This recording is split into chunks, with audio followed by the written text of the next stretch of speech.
opened a Q&A. I've opened a Q&A, so you may see that window on your screen or an option for it, like the chat. And I'm so sorry, I have like a chest cold, so I'm sounding funny today and making all sorts of weird sounds at random times. But anyway, if you can put your questions about the material in the Q&A, that will help us track them easier because there's chatter that goes on in the chat, which can sometimes make it easy for us to lose questions. It also gives us just a kind of a cleaner record. So can everyone see their Q&A? And you should have a little box for it down below in your choices if it hasn't popped up yet. And you can type in there just like you type in the chat, okay? So if you have a question about the material as we're going, feel free to post it there, and then we'll use the chat for all the other commentary. Kendra. I was just going to say that I didn't see mine on the typical lower list, but I clicked on the three dots that say more. So there's an ellipses and the more, and then I see Q&A there. So and then if I click that, it says welcome to Q&A. Okay, thank you, and Marlis just typed in there that she has it, so thank you. All right.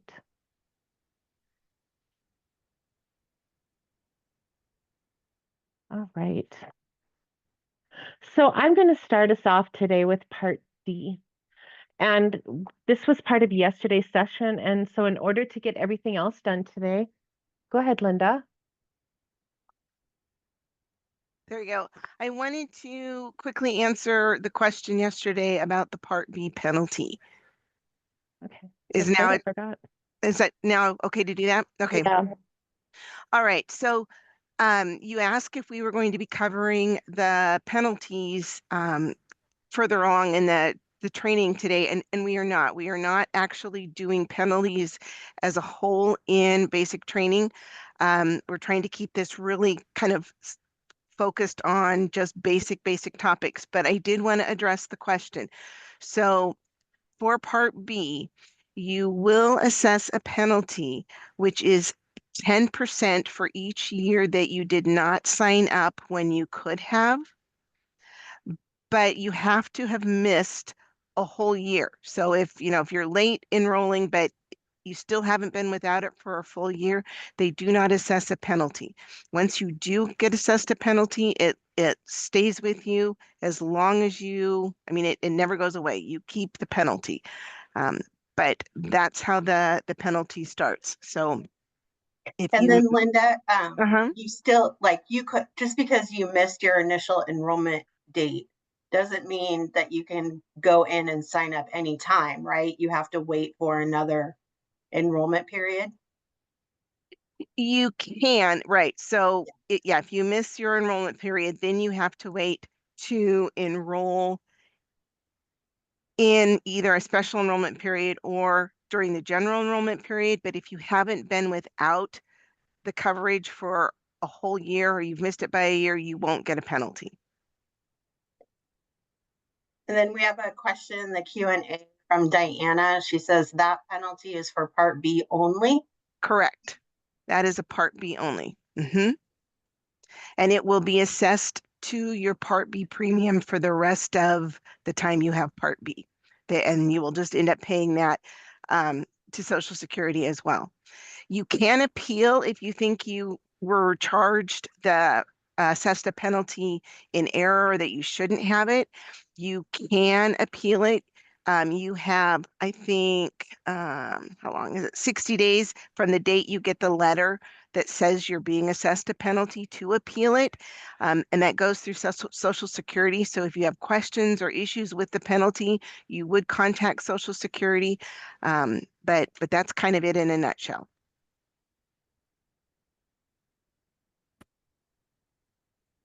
Okay. Anything you want to add to that, Noreen? Yeah, as SHIBA counselors, our role would be if someone has been assessed a penalty, all we can really do is tell them that they need to talk to Social Security about it. They need to appeal it with Social Security. We can't tell them how much their penalty, and if they're asking us about a penalty, oh, am I going to have a penalty? How much will that be? We can't tell them any of that. Okay, because there can be other reasons that it could get waived or things like that. And there lots of times they miss information when they're talking to us.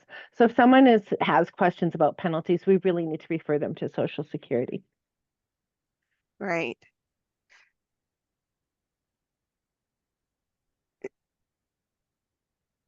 Are you looking at the question? I am. Do you want to do Okay. it, Linda? Okay, that's fine. It's like, who's going to answer?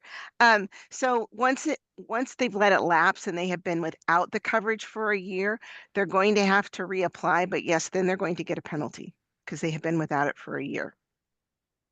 But that's with Social Security. It's also uncommon. Yeah.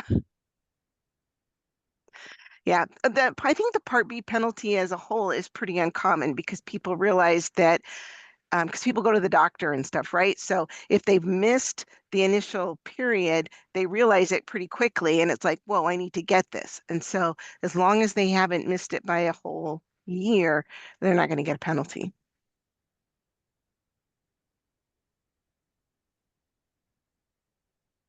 All right. Are we good to move forward? Yep. Thank you, guys. Yep. Thank you for addressing that, Linda. So as we're going through Part D today, I am doing a slightly abbreviated version. Now I'm doing it even more abbreviated than I had planned, so that we can get through all of our, I didn't mean you, Linda, so we can get through all of our other topics today. So we're going to, in your workbooks, it'll be on page 18 and 19. And then if you're trying to follow along on the PowerPoint slides, I suggest looking at the slide number if you get lost, because I do have some of the slides hidden so that we can just kind of go through things, and I am consolidating information from those slides with other information, okay? And the slide number is on the bottom right-hand corner of every slide. Off we go.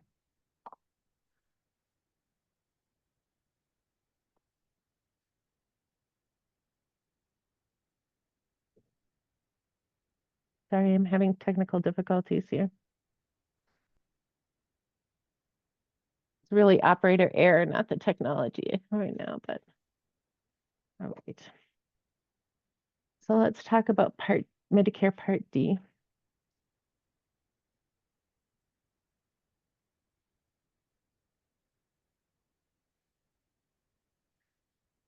Our knowledge checks, we would like you to know that Medicare Part D is outpatient prescription drug coverage, and it's complex.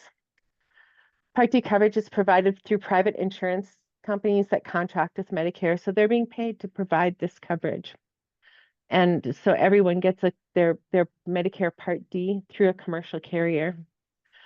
Beneficiaries may elect Part D coverage through either the original Medicare or Medicare Advantage system. So either of our two paths have Part D coverage as part of them.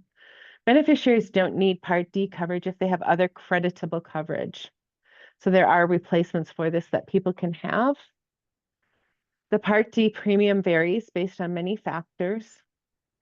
Part D covers drugs, and beneficiary cost sharing depend. Sorry, let me go back and start this sentence over. Part D covered drugs and beneficiary cost sharing depend on many factors. And then the Medicare Plan Finder tool is our resource for helping people. It helps us research options, and it allows us to enroll people into coverage. Okay. The Plan Finder tool is an incremental part of our counseling efforts for Part D, and period. The skills and abilities that we're hoping that you'll obtain is you'll define your own approach to prescription drug coverage, Medicare health plan, an MAPD, or a standalone Part D, or other creditable coverage. And you'll help a client know whether they may have a surcharge or be eligible for financial assistance for Part D.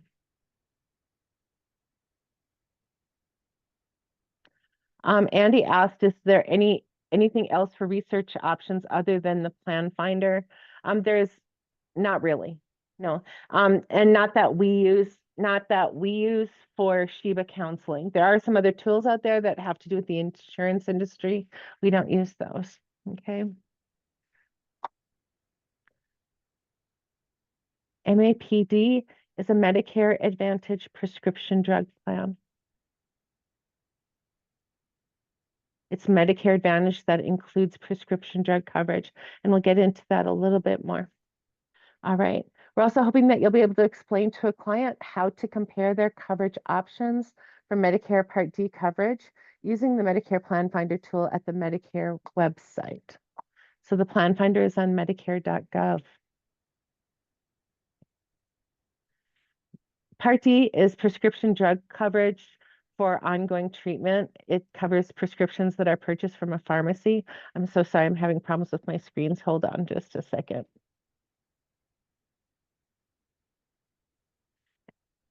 And I'm going to have to close my pictures, the gallery. So someone else, can you let me know if someone raises their hand, because I'm not going to be able to see it, okay? Just shout out if that happens. Sorry. We'll do it, no problem. Yeah, thank you. I just did the wrong thing. With the Q&A, it's crowded.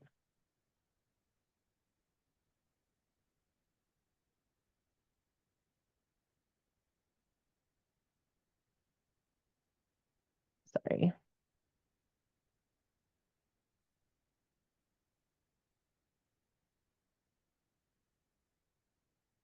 Okay.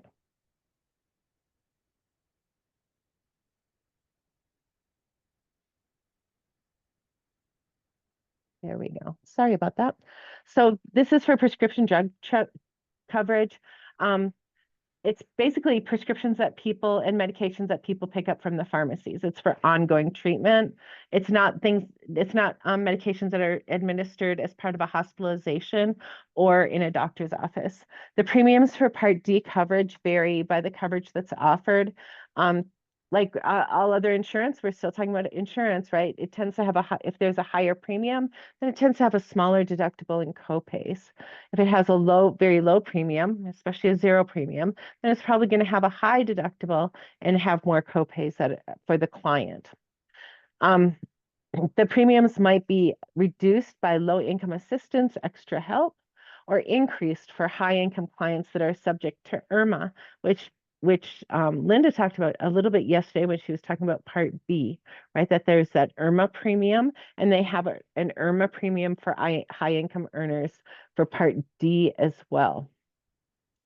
The coverage offered by plans varies as well.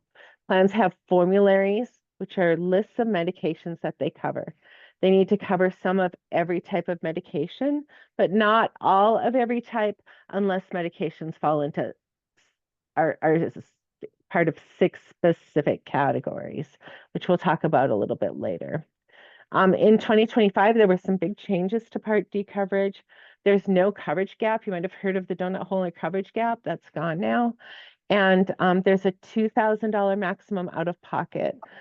So clients cannot have to pay more than $2,000. The cost to clients can vary by coverage phase, prescription, and pharmacy choice. If a plan has a deductible and it applies to the medication, the cost is going to be higher, and it could be quite high until the deductible is paid, and then the price will drop down. It also has preferred versus in-network pharmacies, and that means that the costs can vary by that too. So there's a lot of variables is the point, right? Okay. Hey, Noreen. Oh, never mind. Never mind. Okay. I saw the question in the Q&A. I'm going to get there though. Mm-hmm. So Part D is part of both systems. It's for the original Medicare. It's a standalone Part D plan. The D stands alone. And for original, that has to do with when people want to have original Medicare. There's 12 standalone options in the state of Washington this year. And it's the same plans for anywhere in the state if you're over on that original Medicare side, okay? And the original Medicare side, it's all the same. As part of Medicare Advantage plans, the MAPD, because it includes prescription drug coverage, it depends on the county of residence on what's available, because that's how Medicare Advantage plan eligibility is determined. You get what is available for the county that you reside in. Sheba counselors help clients with their Part D coverage as standalone Part D plans or as part of Medicare Advantage plans when they are getting the coverage through the public commercial market. So we only help them with these commercial plans, okay? For the most part. Employer group health plans, we can't really help them with very much because those vary so much. And we also do help them with Medicaid plans that if they're most people with Medicaid, if they are going to get a DSNP plan, which is a special Medicare Advantage plan, it's still a Medicare Advantage plan with prescription drug coverage. So we do help with that. And we help the people who have Medicaid that are on original Medicare that are going to have just a regular Medicare drug plan. But we don't help people who are on Medicaid without Medicare and their drug coverage. So that can be a little confusing sometimes too. And what we do is we use the Medicare Plan Finder, and it's available to the public on Medicare.gov. So you can go in there anytime, and we help them enter their medications, or maybe they've been entered, and then we go by what the results are for what's available to them, and we can help them, decide whether they want a plan, or if they want, and if they want to enroll when we're counseling them, then we can help them enroll because there's an enroll button on the plan finder that we help them with. Or they can think about it and go home and enroll themselves, or they can, if they have questions for a plan, they might call the plan and ask those questions, and then the plan can enroll them. Okay, so there's a lot of ways that people can get their plans. The best way to learn Part D is to practice on the plan finder. You can do this anytime from the comfort of your own home because, like I said, it's available to the public on Medicare.gov. You'll also get training and opportunities to practice using the plan finder for counseling and subsequent training.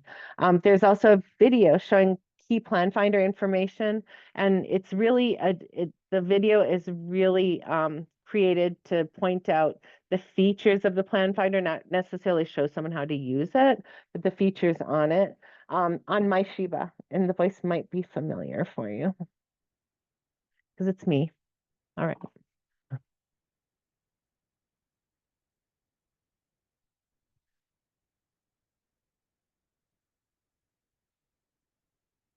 So let's talk about the eligibility and enrollment.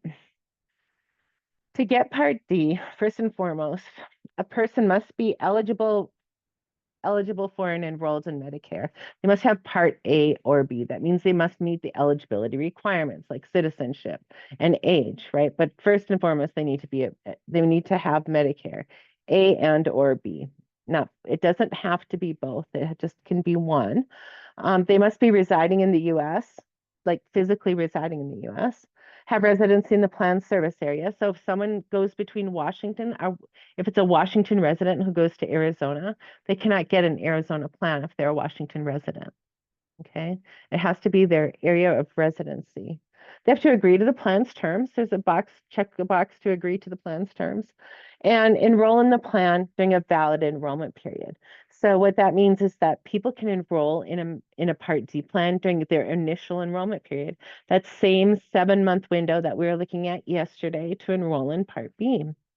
And then there's some special enrollment periods. If a person moves, if a person moves, if they become eligible for low income assistance, if they lose benefits, then they might have a special enrollment period. There's a number of reasons people have special enrollment periods, and we can find those on Medicare.gov and you just kind of learn. But that's the key, is those enrollment periods, which are times.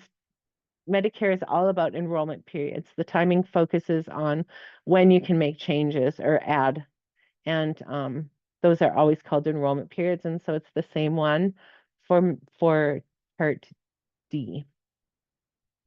Okay. There's also creditable coverage that's more expensive. Shannon mentioned having replacement coverage yesterday for Part B, and employer group health care from active employment is considered replacement coverage for Part B. And if that coverage is going to also include prescription coverage. So that would be considered creditable coverage for Part D.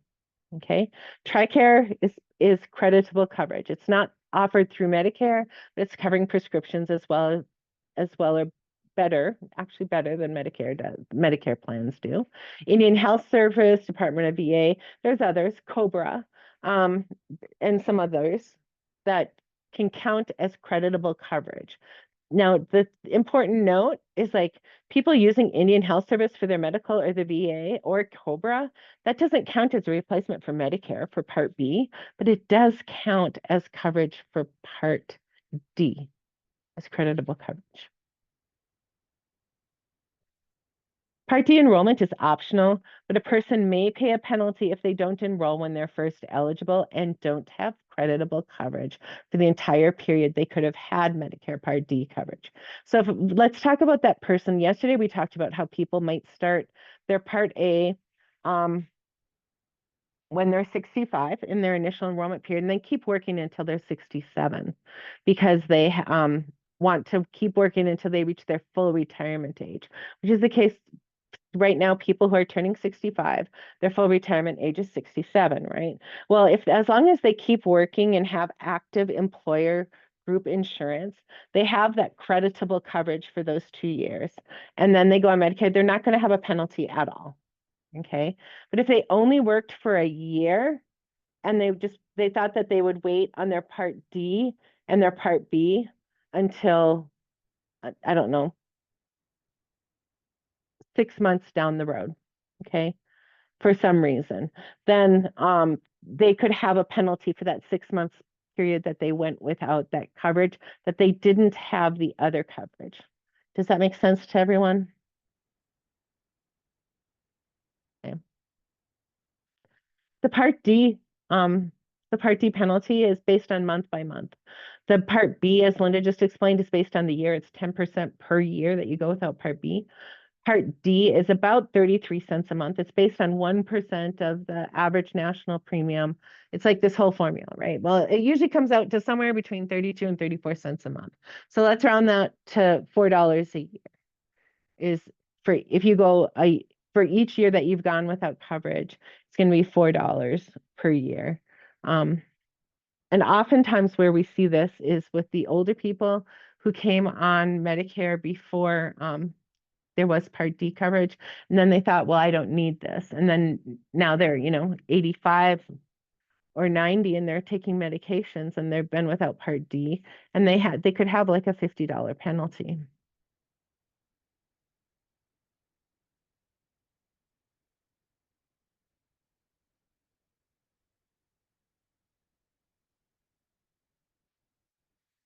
Some of the ways to enroll, we help people a lot with this. We do it through the Medicare, we enroll people through the Medicare Plan Finder. But this is one of the primary things that we do for people is these Part D comparisons as they're getting started on Medicare or for open enrollment. People can do it themselves on the Medicare Plan Finder. They can also contact the company because Part D is offered as a standalone plan offered by a company or as a Medicare Advantage plan that's offered by a company. They can also call 1-800-MEDICARE or enroll in Part D through an insurance agent. Andy asked in the Q&A if plans will let you know if they are accepted in other states. There is coverage that's national, and actually most of them are. Like, so you'll see, but it depends on where you're using it, so you have to be careful. So, but when a plan has preferred in-network for Fred Meyer, that's Kroger Network. So for those people who go down to Arizona, the Kroger stores in Arizona are Fry's. They can get their prescription filled at the network price, preferred in-network price at the Fry's in Arizona. If they're going to Colorado, they'd be going to King Soopers for their Kroger store, and they would fill it for that same preferred in-network price. Most of the drug plans on the market now have national coverage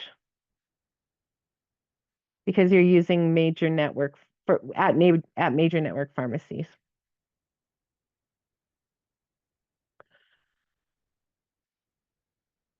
The cost for Part D plans can vary, and it can vary, as I mentioned, through low income subsidy, which is called extra help. That reduces the premiums and the copays, or it can be increased by IRMA. If you'd like more specific information on this, there's really good information on it on the Medicare website about the cost for Medicare drug coverage. And that's something to kind of get familiar with as you go forward, but it becomes clear as you cover Part D is kind of abstract when we're talking about it like this in a kind of a factual manner. But when you get on the plan finder and you can actually see it in front of you and look at it, then it kind of starts making more sense. Okay. Linda, you're muted. Sorry, I wanted to clarify for the Part D, you were explaining that like if you're in Arizona, you want to go to Fry's, or Colorado, go to King Soopers or whatever. Is that for Medicare Advantage plans that include Part D coverage as well, or is that only if you have an individual Part D plan? No, Part D works the same for both standalone plans and Medicare Advantage plans. Okay. So it will have we'll have it in there as, because the companies it's really about the pharmacies. Okay. They're having that preferred relationship with Kroger pharmacies, and all Kroger pharmacies are a network across the country. Walgreens, Safeway, it's Save-On, right? Safeway, Albertsons. They're national networks. Okay. That makes sense. Thank you. Yeah, you're welcome. So there's a number of variables that go into the pricing. Each plan has a formulary that's a list of the drugs. It'll cover generic drugs and brand name drugs, and it will put them on tiers, which is levels. And so the pricing varies a lot. And like I said, using the plan finder is the best way to become familiar with how that works, because talking about it in the abstract is just really hard. All right. So for the premiums, we have Medicare Part D and Part C premiums, because on Medicare Part C is Medicare Advantage, right? Some of the Medicare Advantage plans, you'll see that it has a health premium and a drug premium. The premium to keep the plan every month is going to be the combination of those two. So if it's a $15 health premium and a $10 drug premium, the premium to keep that plan is $25 a month. Okay, and that's what you're going to see, but you'll see it's broken down, and that's so that people who have extra help could have that drug premium adjusted out and pay only the $15 health premium for that plan.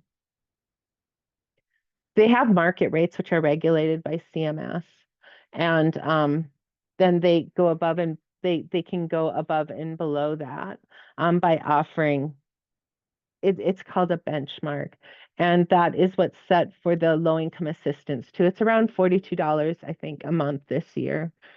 I know last year it was right around $42 a month, meaning that if someone gets low income assistance, it's going to pay for a premium of up to about $42. And CMS is the Centers for Medicare and Medicaid Services. It's Medicaid. And so there and I'm sorry, it's Medicare. And Medicare regulates all of these prices and plans. Okay. So CMS regulates the prices and plans. That's Medicare. Same thing, same term. Okay.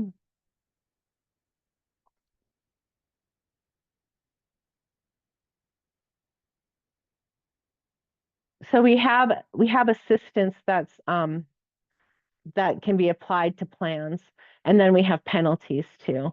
So when we have low income people, they're going to have their premium if they register on time. If they had penalties, they're going to be waived. Okay, they're not going to have penalties attached. And then we can have the IRMA that would have, if they have their IRMA, if they sign up on time, right, that they're not having any late penalties, they're going to have their premium, but they could also have their IRMA adjustment for it. right? Like we have our standard premium of $25. I think I'm on my wrong screen for you to see. Can you see Linda, can you see my cursor now? Okay. So I was on the wrong screen poking around.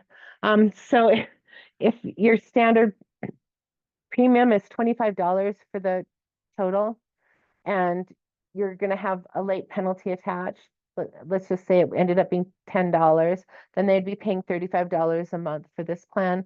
But on the IRMA, they have their $25 plus their IRMA, if it's like 3% of IRMA, they would have the $25 plus the 3% IRMA added, and then they'd also have their late penalty on that. So it can build a little bit. And again, we're back to our basic chart on, we have CMS Medicare that kind of regulates all of these plans and contracts. In this case, Medicare is contracting with the Part D plan provider, the company, and they're providing prescription drug coverage. For Medicare Advantage, they're contracting with the insurance company that's providing those plans, and the insurance, the prescription drug coverage is included in that plan. Okay. It probably seems like we say that a lot about the Medicare Advantage must include the drug coverage. That's because every year during open enrollment, we have counselors who say, "Ooh, I missed that this didn't have drug coverage." Okay, so it's an easy thing to have happen because there are Medicare Advantage plans without drug coverage.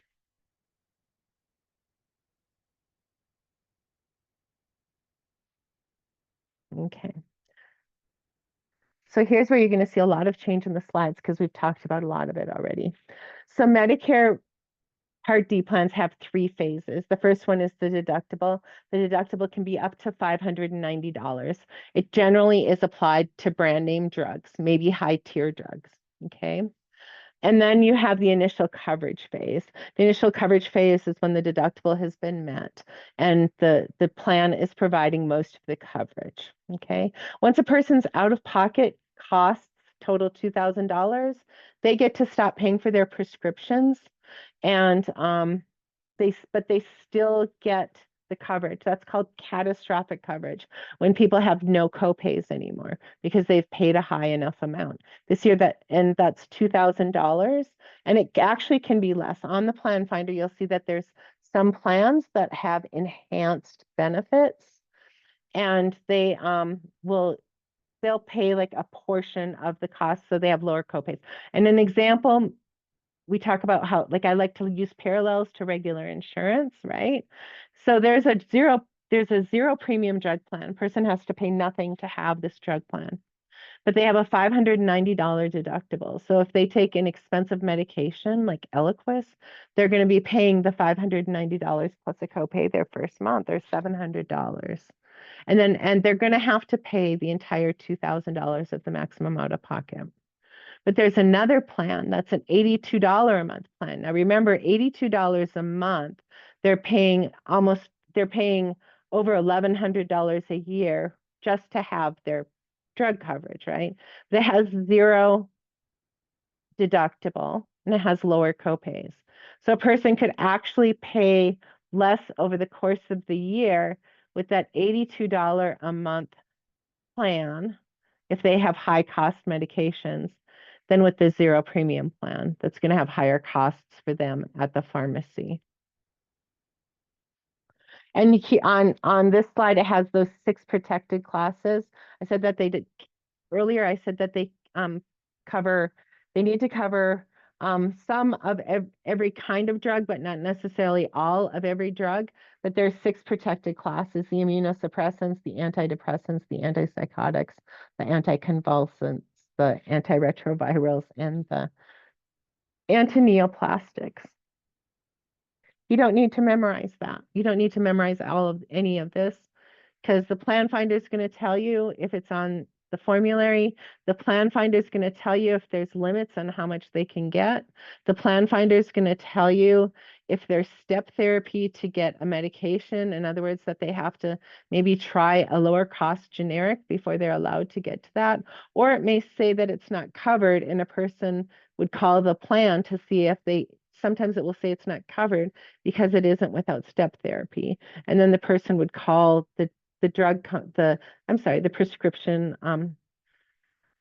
the Part D coverage company to see if they have step therapy for it. Things like that. The plan finder tells us everything. That's why I'm saying this all really makes a lot more sense with the plan finder. Okay, so what we do is we help our clients compare options using the Medicare Plan Finder, Part D plans, and Medicare Advantage prescription drug plans. We explain the Part D coverage to them, how their costs are going to change over the year, whether we see anything, if they have pharmacy preferences, how those work with the different kinds of plans, because the Plan Finder ranks that for us and shows us. And then it helps ensure clients' needs, priorities, and preferences are supported in the choices that they make. So let's do just a quick exercise.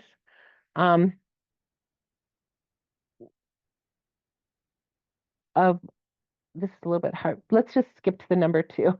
What do you expect that you would get asked about Part D coverage, or if you were helping someone?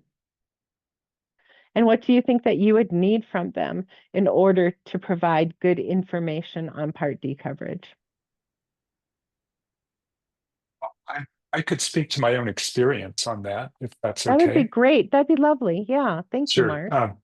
You'll have to bear with me because it was a number of years ago, but I sat down with a counselor and her approach was to say, give me a list of all of the drugs that you're taking. So, and what she explained is that if a person has a long list of drugs that they're taking, that they simply plug that into the online plan finder, that generally would guide a client into saying, this is going to be the most cost-effective plan for you based on this list of drugs that you're taking. Mm-hmm. In my case, or in our case, my wife and I, our list was extremely short. And she said, okay, so we can't really use this tool to guide you into a plan because it's not giving us any information here about how we're going to save money. But apparently, for many people, starting with a list of drugs is the way into finding a plan. Mm-hmm. Exactly. And so when I have people who take no medications, what I will do is ask them, are there particular pharmacies you might want to use? Like if you are coming home from urgent care, is there a pharmacy that you might want to be able to drive through? Because if you're coming from urgent care, you're not feeling good, right? And you might not want to have to park in the Costco parking lot and get your 10,000 steps in, getting to the door of Costco, and then getting your bonus steps in, getting to the pharmacy of Costco, right? Or, I mean, it's the same at many of the stores. So maybe you want to be able to get something at a pharmacy that has a drive-through or something like that. So let's kind of talk about that, about some of the other things that play into it to make sure that they can use, if a person doesn't have a pharmacy or they don't take any medications, then we can throw things in the plan finder, like just a generic, and see what works with what pharmacies. Just things like that. So, yep. And you'll be doing all of that as you go on in your training, especially if you're with me, if you're over on my side.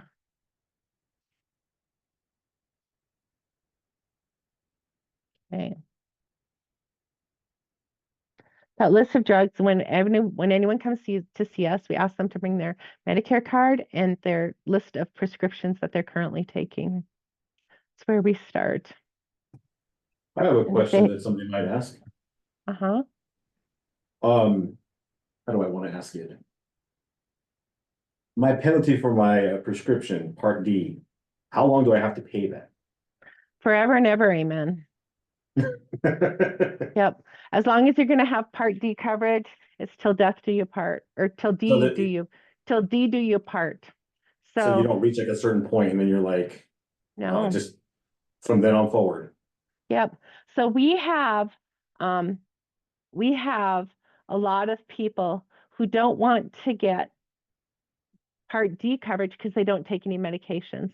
And my answer to that is, first of all, later if you do need it, you're going to have that penalty that you're going to be married to, right? That, but it's kind of like our cars. We insure our cars hoping that we won't have to use our car insurance, right? We insure our homes for decades, hoping we'll never have to use that homeowner's insurance because it means that something really bad has happened. And now it's even like cars. Well, people are like, well, we get our cars fixed. Yeah, but now it takes a really long time for parts to come in and things like that, right? So, we do a lot of insurance is all about trying to hedge our bets. And so, especially with this, we have zero premium plans that it makes it a lot easier. For people to say, okay, because I don't have to pay anything for it and avoid those penalties. Pam shared in the Q&A, a lot of clients are surprised when they are subject to step therapy. They cannot get their prescribed medications unless they try cheaper options first. On the Plan Finder Medicare.gov, there's a section where a person can see whether or not step therapy is required when they're comparing plans. Do you have any tips for Sheba counselors who are working with a client who is dismayed or frustrated that they can't get their medications without jumping through hoops? All we can do is be kind and try to be as helpful as we can, right? The reality is that there are some medications that people are going to do step therapy for. Because they're expensive medications and there are effective, less expensive options that they want to make sure are ineffective for that person. You know, that it wouldn't work to have a less expensive option. And generally it's just going to be how it is. And you know, I've had clients I've cried with, if you want the truth. Seriously. But yeah, that's all we can do is try to help them and support them because it's just what they need to do to get their medications. The other side of that, though, is many people who have, unless they're new to a condition, like I've helped about people with MS and things like that, where they've found or Parkinson's. Parkinson's is a big one, where they found their magical combination of their magic elixirs, and then they want to change their drug coverage. And sometimes they don't just because of that. And that's something to consider if we're helping people during open enrollment is, do you want to have to go through this to change your drug coverage? Or maybe it's worth the additional cost. Yeah. Thank you, Noreen. Appreciate it. Yep. Yep. I wish there was a better answer. I really do. All right. We're going to move on so that the others have time. Because I think I didn't abbreviate that as much as I really meant to. So welcome to day 2 of basic training. I'm going to hand it to Rosie and Shannon to do Medicare Advantage plans.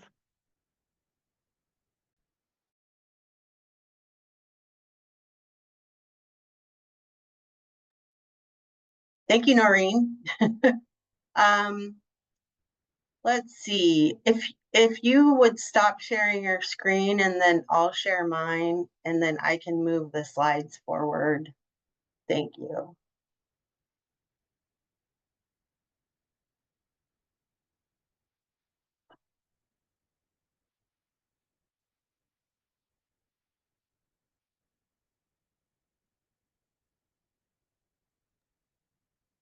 Wait a second.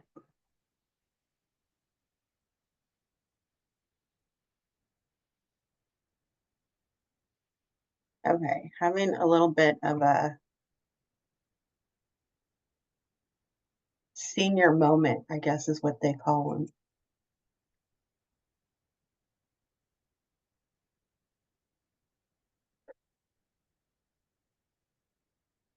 All right, can you see the slideshow? No, not yet. Not yet. There we Okay, go. okay, Tense. all right. So There now it is. where is my screen?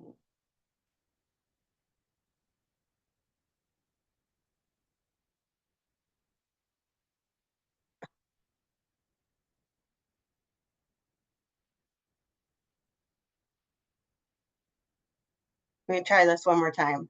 Please feel free to stand up and take a stretch break or go refresh your cup of coffee or whatever. I'm not sure what kind of problem I'm having, but it might take me just a minute. Well, I was let's going to say the take an same thing. official I break. saw. Huh? I was just going to say, let's take an official break, maybe just 5 minutes, and we all come back at 1:30. Sure, that sounds great. Thank you, because I kind of have to go use the ladies' room myself, and then I'll come back and get this all set up. It happens. Thank you. All right, I'll see everybody at 1:30. Thank you.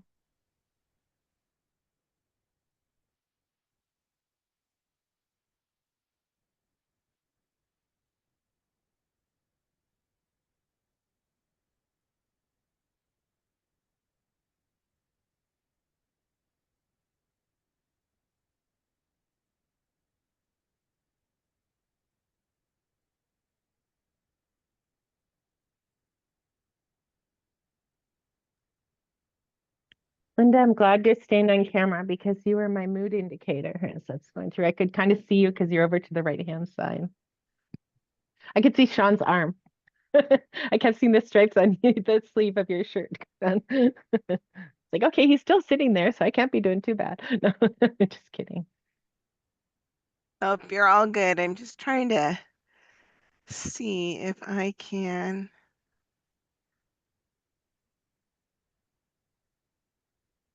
Huh.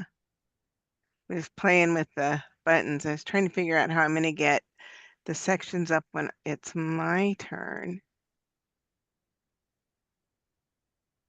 You can just go to that section on your presentation and then do the slide. Here, I'll show you. Well, except that I have it on a screen that has other stuff, so it won't let me just, will it let me do? On this, you can't put it on screen too? And then you can share from current slide. You can just set it to your place that you want to be when you start and share from current slide. We're seeing your email right now. Oh, because that would be the screen that I had it on. All right, so let's stop sharing my email. So if I put this, oh, but I don't have it. Let me put it in the slideshow mode. I just have the PowerPoint up. Slideshow from You might current not get slide. you might not get your speaker notes if you put it up, if you share your screen with it in presentation mode, you won't be able to see your speaker notes. So when you're doing it, you want to share from this, mode. Okay. You're seeing my presentation and then do from current slide. Right. And then you get your speaker notes on your other screen. Right. I just want to get to, oh, I'll go to this slide. Let's see, this one from current slide. Okay, so I have them. And you have it. Can you see the slideshow now too? No, you're not sharing your screen, I don't think. Oh. I think Shannon might be sharing now. Oh, you are, because you were showing me. No, I'm seeing Shannon's screen. Oh. Yeah, that's my okay. screen. Okay. I just happened to be sharing the same screen because that was the next one. Okay. Yep, then you're good. Okay. I was kind of trying to get it set up because yesterday I got things kind of wonky. Was trying, but we'll make it work. Well, yeah, I think I have it figured out now. So if you want me to stop sharing so you can mess around a little more, I can. That's okay. I'll get it. Yeah.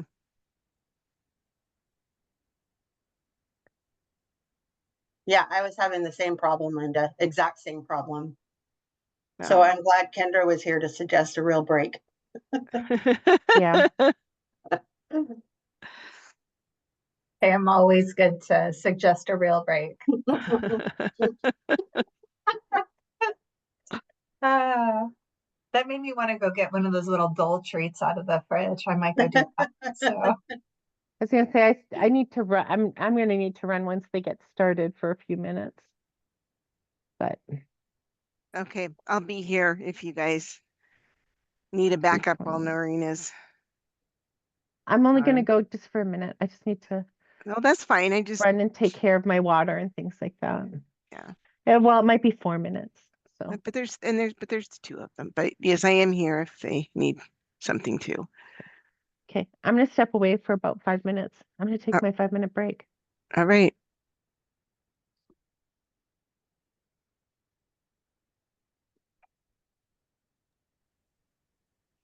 Okay. So hopefully we're all back right now and you can see the slide on your screen. It's slide number 135. This is a program about Medicare Advantage plans. And like the Part D plans, Medicare Advantage plans are also a form of, they're sold by private companies. They're also sometimes referred to as Medicare health plans or Medicare plus choice plans, or more commonly Medicare Part C. Again, this is a relatively complex subject, of course. So we're going to spend some time here today and have lots of follow-up programs for you in the future. And our learning outcomes for this program are: number one, Medicare Advantage and Medicare Advantage prescription drug plans are a system of care for Medicare covered benefits that beneficiaries can elect. So it's one of the two systems of care that we talked about. Most Medicare Advantage plans have include additional benefits that are not covered in original Medicare, things like vision, hearing, dental. So if you're in original Medicare, you're not going to have any coverage for these things, while most Medicare Advantage plans do offer coverage for these things. Most Medicare Advantage plans also include Part D or prescription drug coverage as well.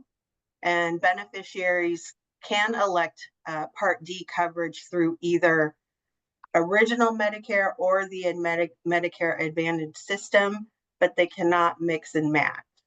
So that means if you're in original Medicare and you want drug coverage, you need to purchase a separate Part D plan that Noreen was just talking about.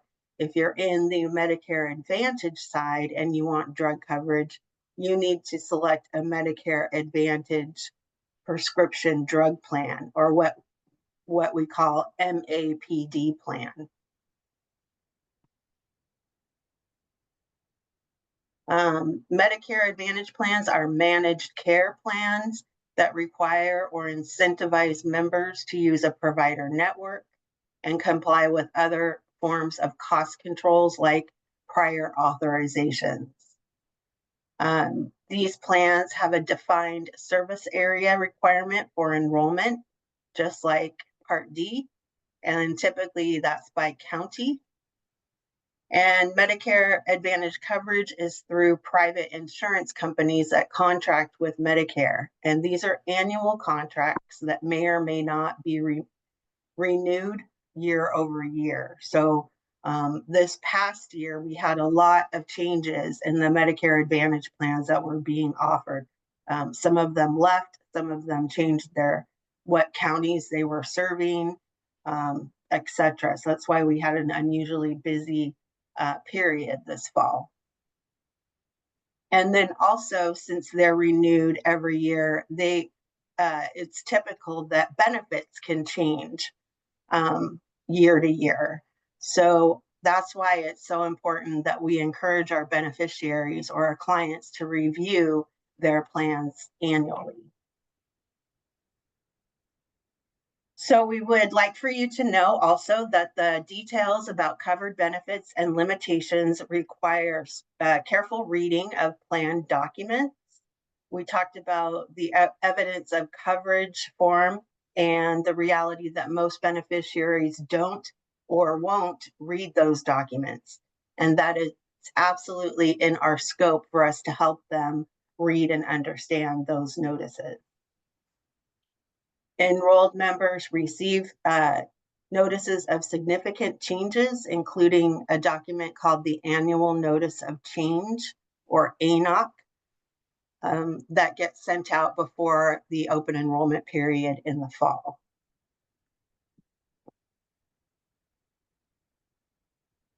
So a question in the Q&A, when do plans get updated or published for the upcoming year? And this past fall was my first Medicare open enrollment period, and they came out, they were still coming out right as open enrollment was starting. So usually we'll start getting things in September. The Medicare and You book has plan-specific information in it, and those are sent out August, September, but the plan finder goes through updates right up through into the first week of open enrollment, where things are still being figured out. And the public information for plans is released October 1st. Oh, thanks. Yep. Lastly, for knowledge today, just to know that the Medicare Plan Finder tool is a good resource for helping people to research their options and enroll in coverage. With that, we have a list of skills that we're going to practice together today. Number one, of course, we'd like to make sure that you can define your own approach to your own Medicare. So if you have a Medicare Advantage plan, and whether that's an Advantage plan with prescription drug coverage or one that does not include prescription drug coverage, presumably because you have another source of creditable coverage. We'd like you to be able to explain to a client that Medicare Advantage plans are different from and exclusive of the original Medicare system of care. So it's essentially one or the other. You have original Medicare or you have a Medicare Advantage plan. We'd also like you to be able to explain to a client how to compare their coverage options, which means using the Medicare Plan Finder tool on the Medicare website. And in most cases, this research on the Plan Finder would be supplemented by them having a conversation with their provider's office to confirm their research and get any specific questions about the plan answered before they enroll. And also a lot about provider networks, making sure their provider is in the network of that plan. And then when we say provider's office, we always try to make the distinction that that we're talking about really the provider's business office.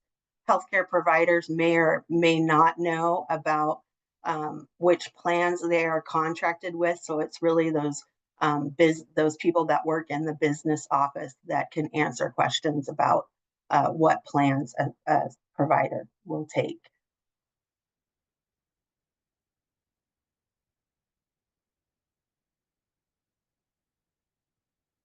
Raymond, you said that's exactly what happened to my dad, who's now 88 and enrolled at the end of last year.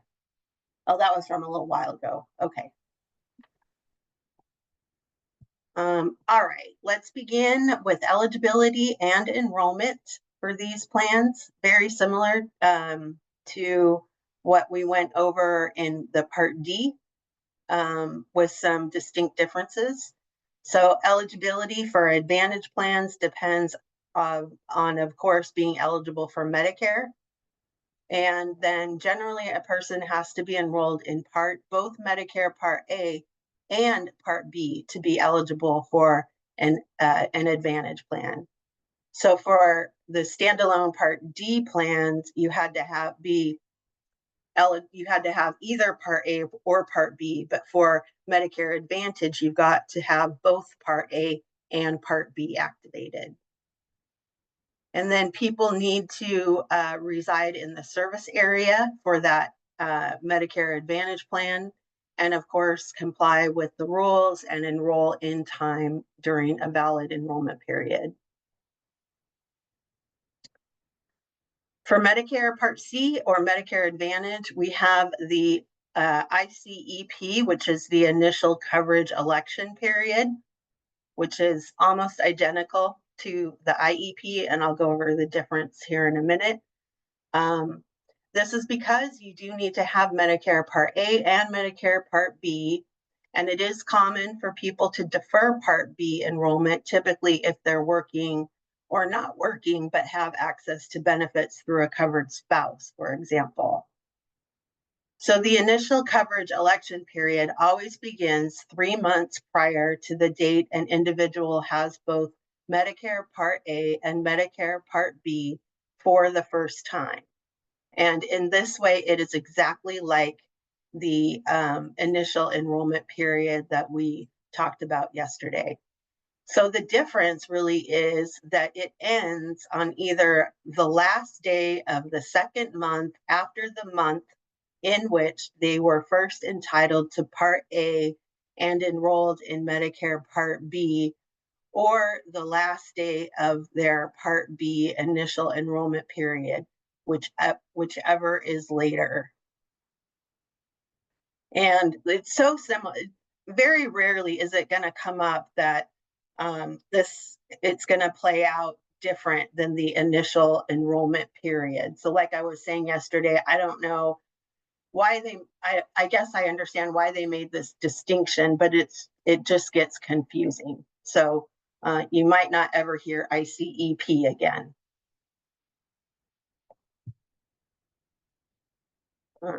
Since Advantage plans are managed care plans, they're structured as either an HMO, which is a health maintenance organization, or a PPO, which is a preferred provider organization.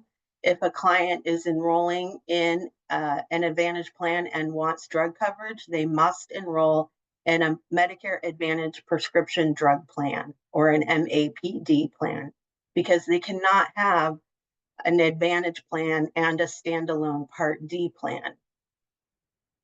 So for example, if someone has an Advantage plan without drug coverage and they try to enroll in a standalone Part D plan, they're actually, in doing that, they're going to be disenrolled from their Advantage plan and put back into original Medicare, which might not be what they intended to do.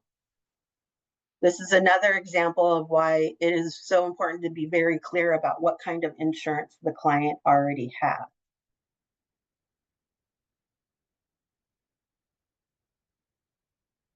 So for our people who are eligible, how do they enroll? There's, again, lots of different ways.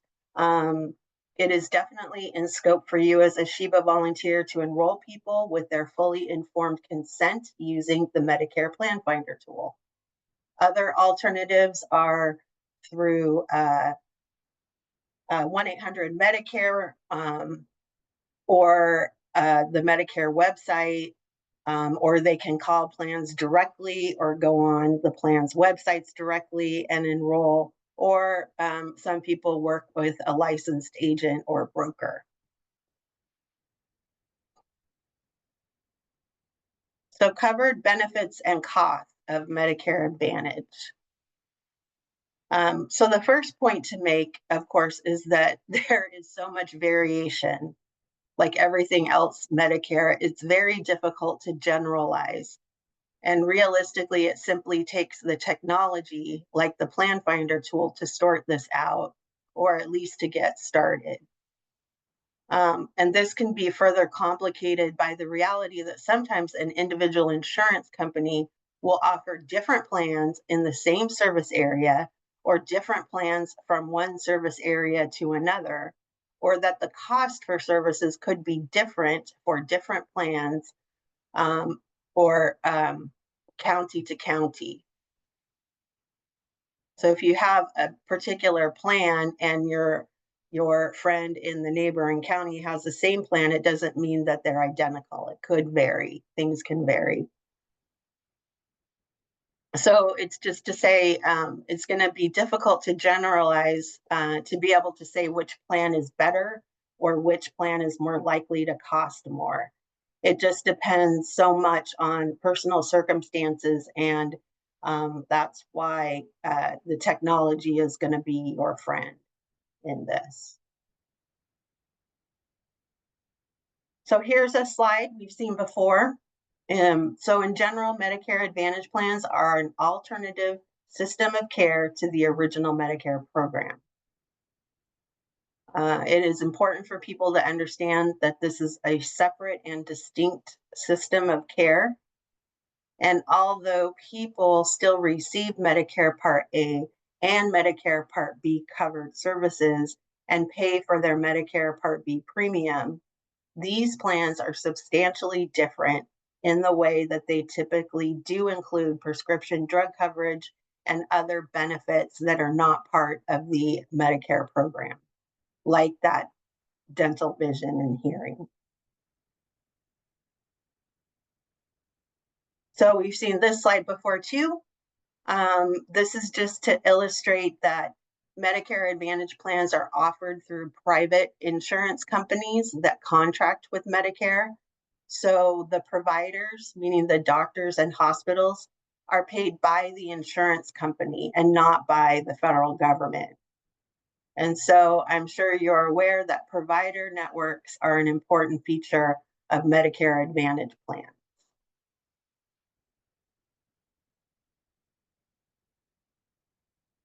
Can I say briefly why? Oh, is somebody answering the questions? Oh, sorry, I did tune in. That's okay. Oh, just the first one. It looks like another one popped up. When we start helping clients, will they reside in our counties or might they be in a different county? That's a great question. Most of you are attached with a sponsor organization, and so you'll probably be working with people in your county for the most part, but that might not always be the case. You could always get a call from somebody in another county. Some of our sponsor organizations have covered more than one county. So it's always going to depend on what your client's zip code is. And you can go into the plan finder and put any zip code in you want and run an inquiry and see what comes up for that area. So again, this is another slide you've seen before, and it just illustrates that most people do elect other coverage in addition to Medicare, and that about half of everyone who has Medicare in Washington, as well as half of everyone who has Medicare around the country, are enrolled in these Advantage plans.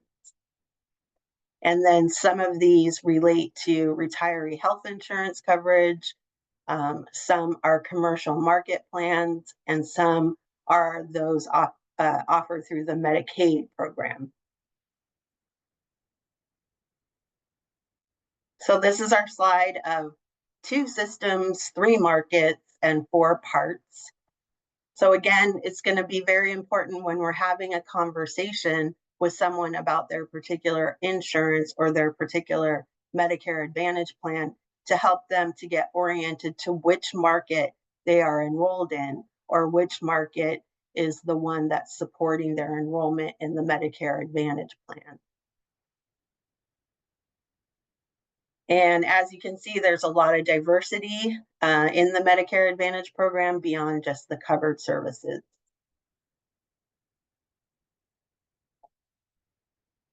With that, let's talk about what it will cost you to choose a Medicare Advantage plan, starting with the beneficiary premiums. It's often the case that people don't understand that they have to have a Medicare Part B premium in addition to any premium that the Medicare Advantage plan charges.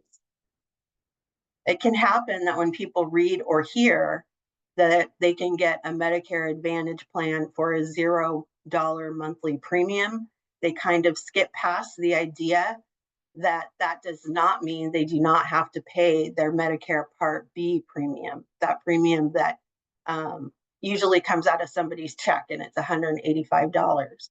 So they might see an advertisement and it says 0 premium plan, and they think, oh my gosh, that's wonderful. But that doesn't mean that they don't have to pay their Part B premium.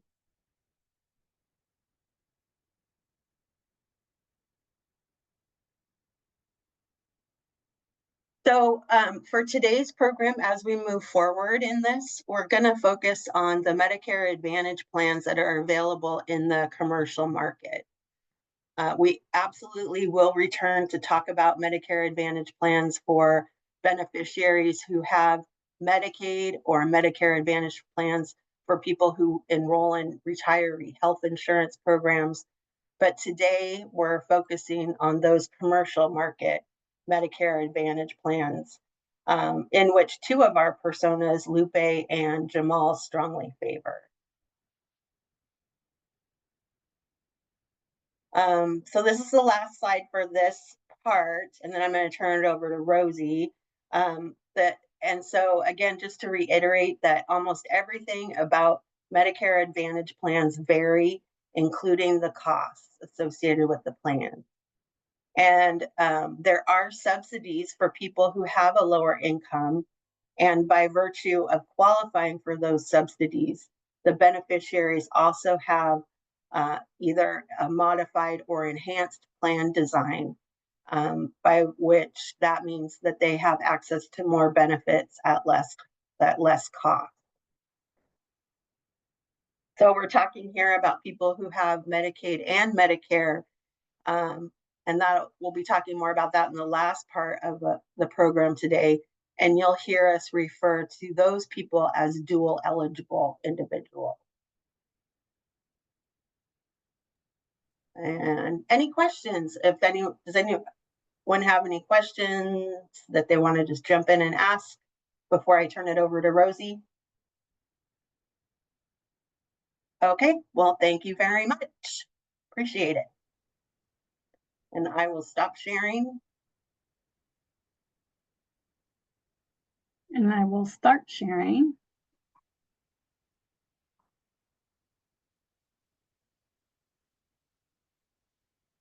Hopefully you all can see that. Look good? Yep. Yep. Awesome. Thanks. All right. Well, thank you, Shannon. We're going to give her a little bit of a break, and I'm going to go ahead and wrap up the Medicare Advantage section or Medicare Advantage plan section. So now we're going to jump into the covered benefits and cost sharing. All right. So somewhat of a quick review since some of this information has been shared. So as we know, the Medicare Advantage plans are sold by private insurance companies. Plan choices vary depending on what county a person lives in. Plans require or make strong financial incentives for clients to use a defined provider network. So encouraging using healthcare providers within a specific or pre-approved list. In addition, if a person is in need of a specific medical service, they can actually get a coverage determination letter from their plan before they get the service, so that one, they can find out if the service is covered, and two, they can get an estimate of the cost beforehand. We actually encourage clients to reach out to their plan before they get a service, just to make sure that it's covered and what their estimated personal liability will be for those covered services. All right, so again, largely a review of information that we've heard, but just to reiterate, Medicare Advantage plans are managed care plans owned by private insurance companies that generally offer more benefits than original Medicare. So Medicare pays a private plan to provide the services. The client is responsible for the Part B premium and may also have a plan premium as well.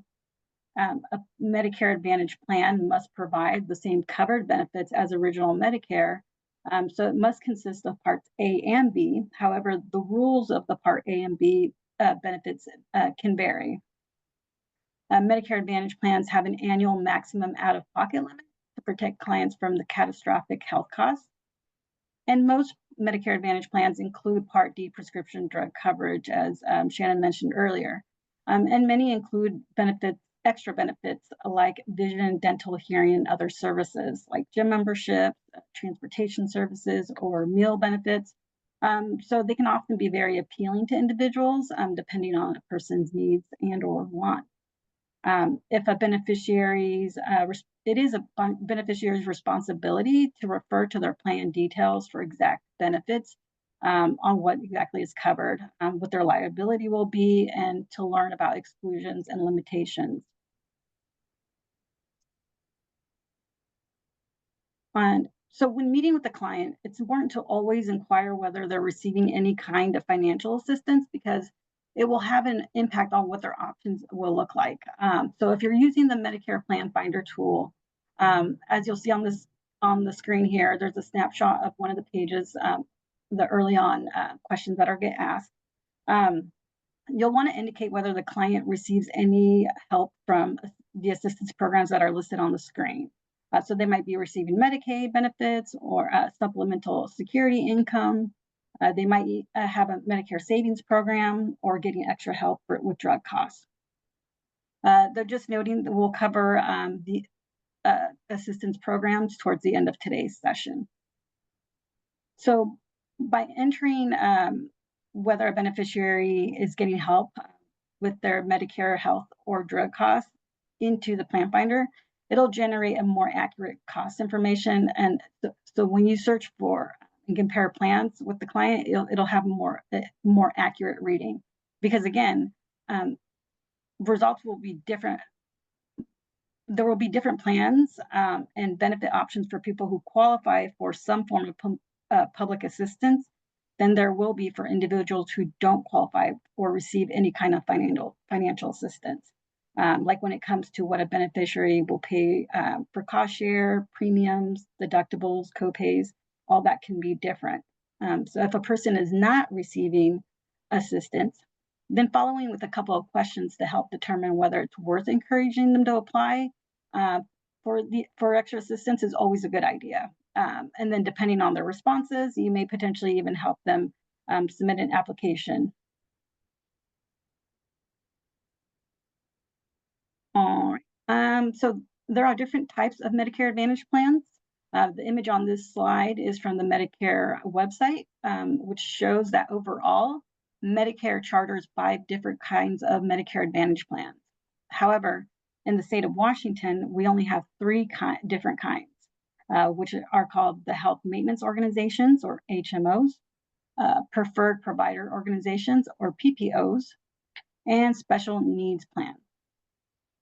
So we're going to do a little review about the differences among the different types.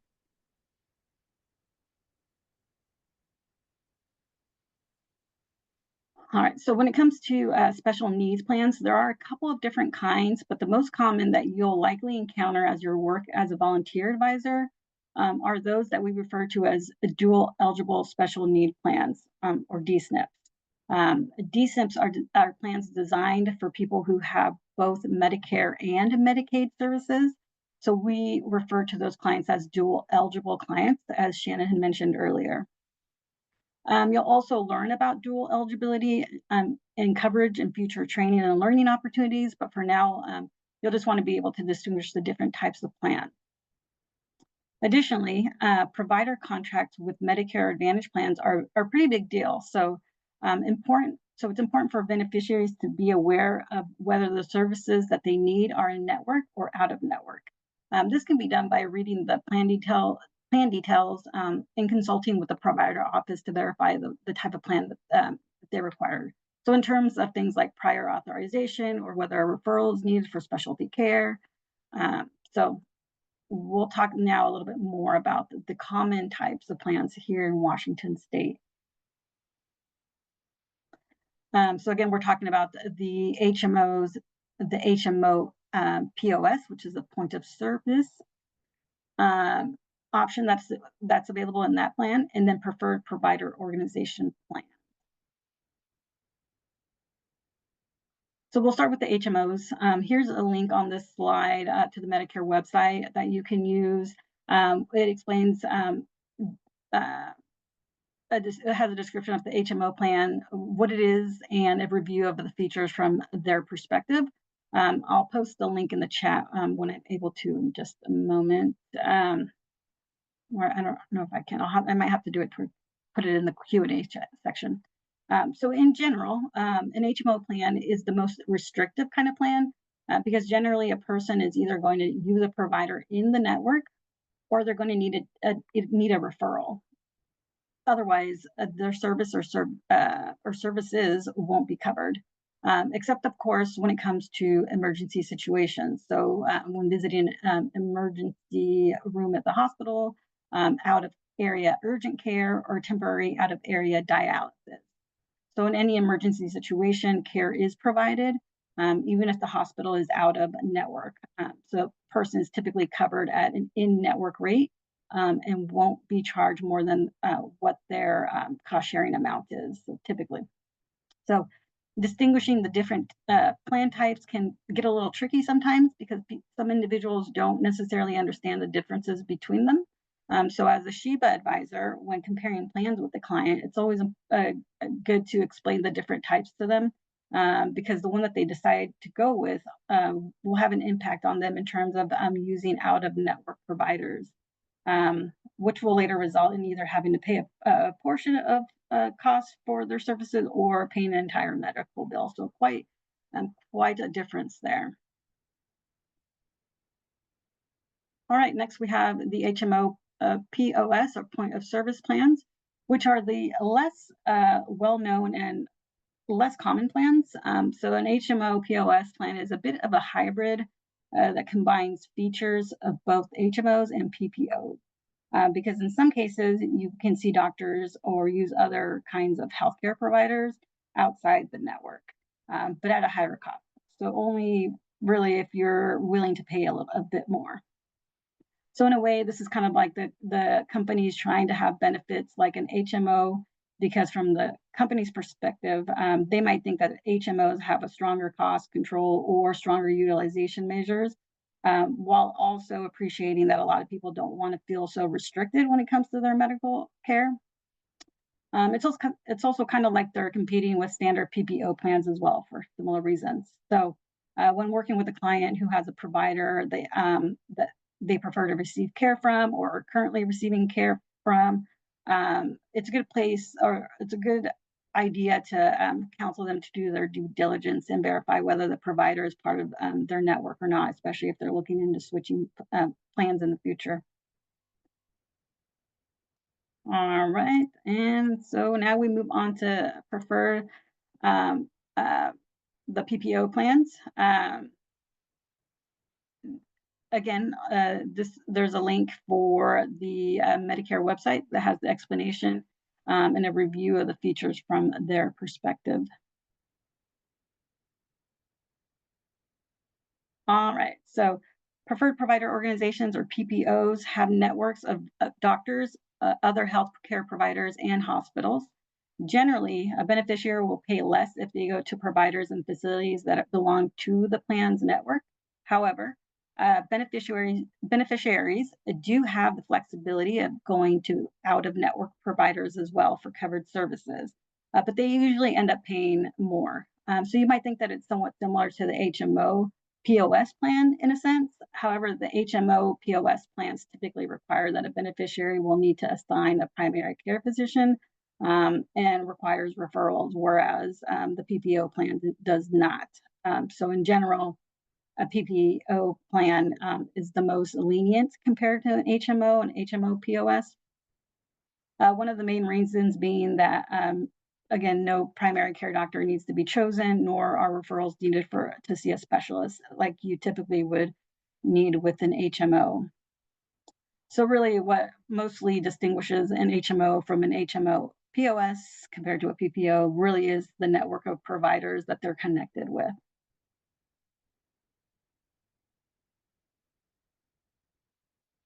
All right, so a feature of all the Medicare Advantage plans is that there is a maximum out-of-pocket limit for costs of covered care for the person who chooses the plan.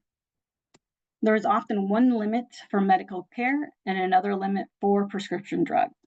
However, it's important to note that if someone receives non-covered services or prescription drugs, those won't be included in the accumulation of the maximum out-of-pocket or their total costs. Does that make sense? So if a service or drug is not covered by the plan, it won't count towards their annual maximum out-of-pocket limit. So in other words, only things that count towards the limit would be what the plan is paying for and the covered services or drugs that they've identified in their plan details. All right, and so this is just a screenshot from the Aetna website, I believe. This is an insurance company, and I believe this is from a few months ago, and really is just to take a moment to highlight the evidence of coverage document, and to encourage your clients to use and familiarize themselves with this EOC, evidence of coverage.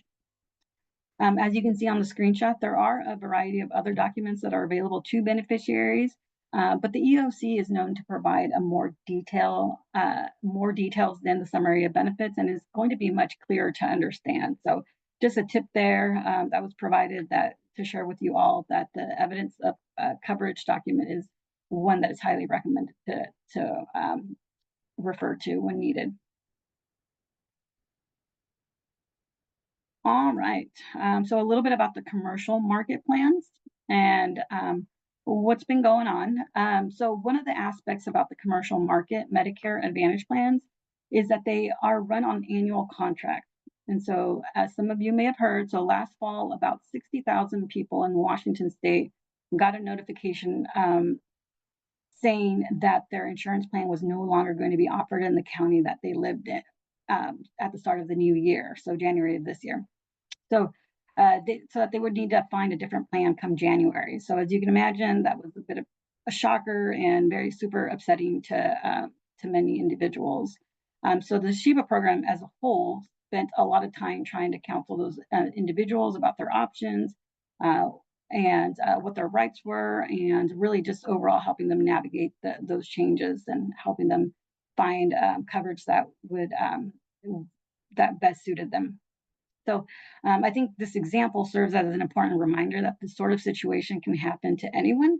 So again, stressing the importance of reading and keeping all mail that's received, so that if something like this does or were to happen again, then a counselor or person assisting a beneficiary who's losing coverage, they can then help interpret the notice and then what that might mean for the beneficiary.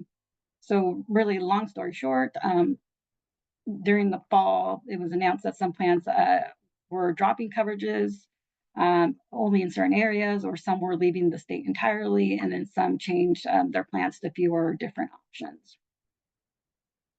So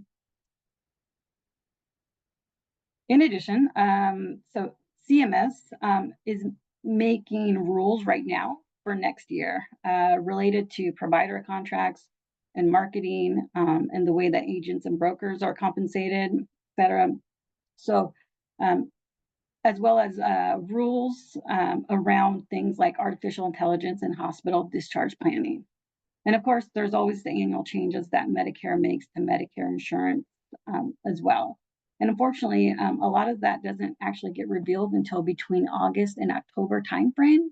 But our goal here at Shiva is to help educate our volunteers as much as possible, to give them as many opportunities to practice, job shadow, work with their fellow experienced volunteers, or work with experienced volunteers at their agencies between now and the fall, so that when the fall comes, we're building towards a stronger foundation. But we can always anticipate that there will be some level of change or updates happening on an annual basis. Though ideally, the fewer in a year, the better. But, so we just anticipate there's something coming and plan as best we can for that.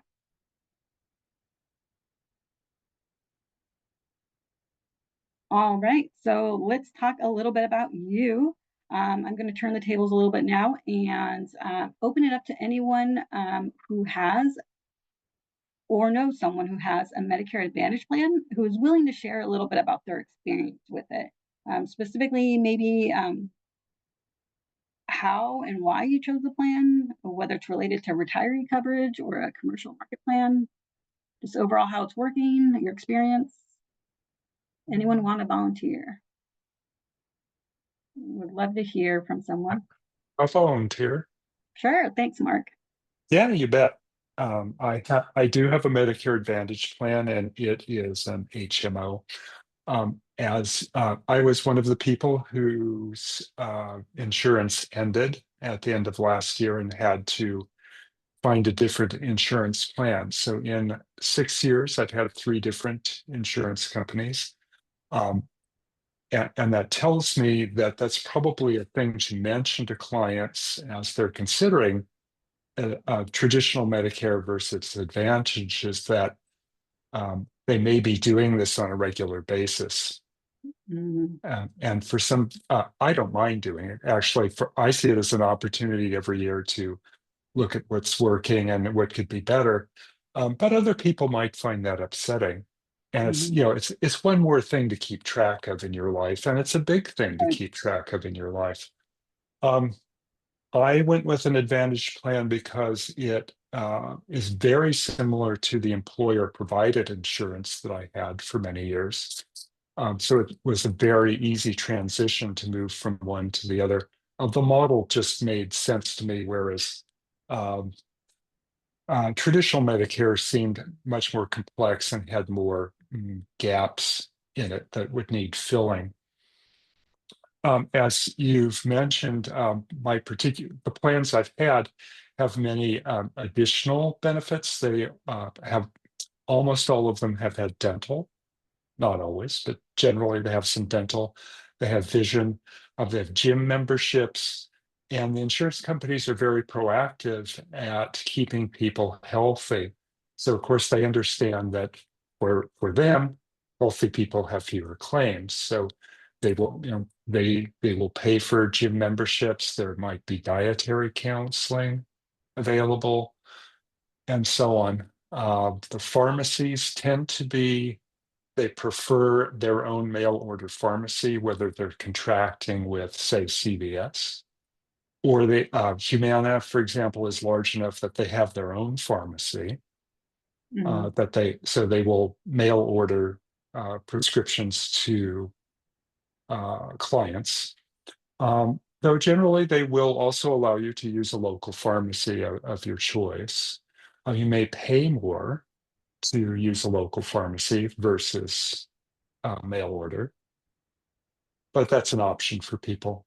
So I guess I'd summarize that by saying, if people want to work the system and try to continuously look for a better fit for how their life is going, Advantage could be a great fit for people that absolutely dread dealing with insurance companies. Maybe traditional Medicare is better in that you're not having to shop for insurance every year. Yeah, wonderful. Thanks so much for sharing. Yeah, and I think it might be appealing to some individuals that have, the Medicare Advantage plan almost is like it bundles it for you, right? And so it's like this package as opposed to the original Medicare where it's kind of like you got your A, B, and then D, and then it's kind of your, it's sometimes nice to have it all kind of together in one, and then those sort of benefits. Well, I'd like to share a general comment that just kind of fits in with what we've been discussing for the last couple of days, and maybe this is a good place to insert it. I had a meeting yesterday with a colleague before our training started, and I mentioned that I was doing this training. And he said, "Oh, that's pretty interesting, because I'm looking at retiring in a couple of years, and I find Medicare to be very confusing." Oh, shucks. I thought you were going to say, oh, and I was interested in volunteering. You're going to lead me in, right? Well, potentially, the other side of it, potentially a client. But he said, "I find it very confusing." I said, "David, that's distressing to me, because you have a master's degree in economics and you're looking at Medicare and you're finding it confounding. What chance do other people have to navigate this on their own?" So we need people out in the field to help with this. Fantastic. Thanks so much for sharing. Would anybody else like to share?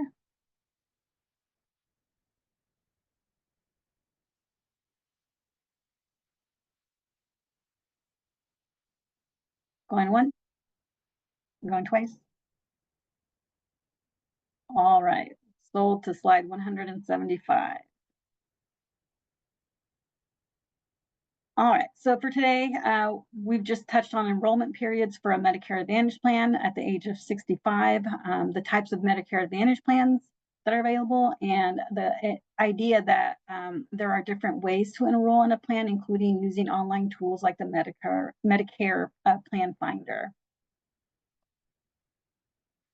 And then moving forward in later discussion and programming, you'll learn about special enrollment periods and when those come into play. Like, for example, the people who received a discontinued letter last fall from their plans. You'll learn about other markets like employer group health plans and Medicaid, and what's involved when switching plans, as well as how to process complaints, grievances, and appeals. All right, so here's another little activity or time for discussion. And just like yesterday, instead of small groups, we'll just share out as a group. And then I'll kind of leave it up to you if anybody wants to share out, but pick whichever question you like. So, you know, something that you want to know, something that you already know, or something that you expect to get asked about to Medicare Advantage plans. Feel free to ask a question or share an experience with a question or something that you encountered or found interesting. I have a question that I might expect to be asked, because while I'm barely going through this, right? Since I'm the office manager, I do get, for Action Health Partners, I do get the phone calls a lot. The one that I got, and I still don't know the answer to this one, is that, Andy, why is it that I am getting a letter telling me that I have to change within open enrollment, but my friend who literally lives across the street in the same county and everything got one saying that I had up until February? I didn't know how to answer. I was like, that's a good question to ask Brenda. I will put that in the notes for her. But yeah, I don't know the answer to that one still. Yeah, and it probably, I mean, it was the other person could have been in a different county, right? Yeah, and see, even though they were neighboring. Yeah, and that's what I thought. And I was like, wait a minute, maybe they're like over here where we live in East Wenatchee and Wenatchee, where we're divided by the county, you know? So I was like, where do you guys live? Oh, it's Moses Lake. I'm like, oh, well, then never mind. I don't know how to answer that. I don't, hopefully Brenda did. And to be honest with you, I never asked her about it, so I don't know what the answer is still. Or what ended up happening, right? Because now we're in end of March, so either. I'm thinking that they did change their plan, but that was one thing that always stuck to me, is like, why is it that, and it was something that I did hear over and over again where, where people were getting that, they literally said they could change their Medicare Advantage plan all the way up until February. And some of them were just telling them they had by the end of open enrollment to get it fixed so they wouldn't have a lapse in coverage. Because if they were losing coverage though, right? So the end of the open enrollment period. So technically if they are losing coverage because their plan is no longer going to be available in their county, they technically qualify for the special enrollment period, which would then extend it. So that it might have just been like an error on the wording from them, the company? Because it was all Medicare Advantage. They were all Health Alliance related. Noreen, you cover Wenatchee. Did you hear about some of these? Yeah. Or do you have more specifics? Yeah.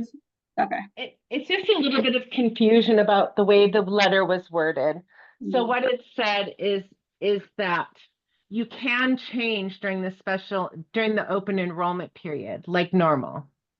I actually saw the letter that you're talking about. And then it said, but if you don't do that, you have a special enrollment period that you can do it until the end of February. And so what happened with those people who lost their plans, they actually had until the end of December to change for January 1st. But if they hadn't done it, they were back on original Medicare. And then they had until end of February to change it. It was just fun. It was just worded a little funky, so that people didn't really get the nuances of you may, and do you know what I mean? And things like that. That makes total sense now. Yep. Thanks so much. Can someone who's enrolled in original Medicare go and take advantage of the services and doctors that are under the Medicare Advantage system? They can get services from anyone who accepts Medicare.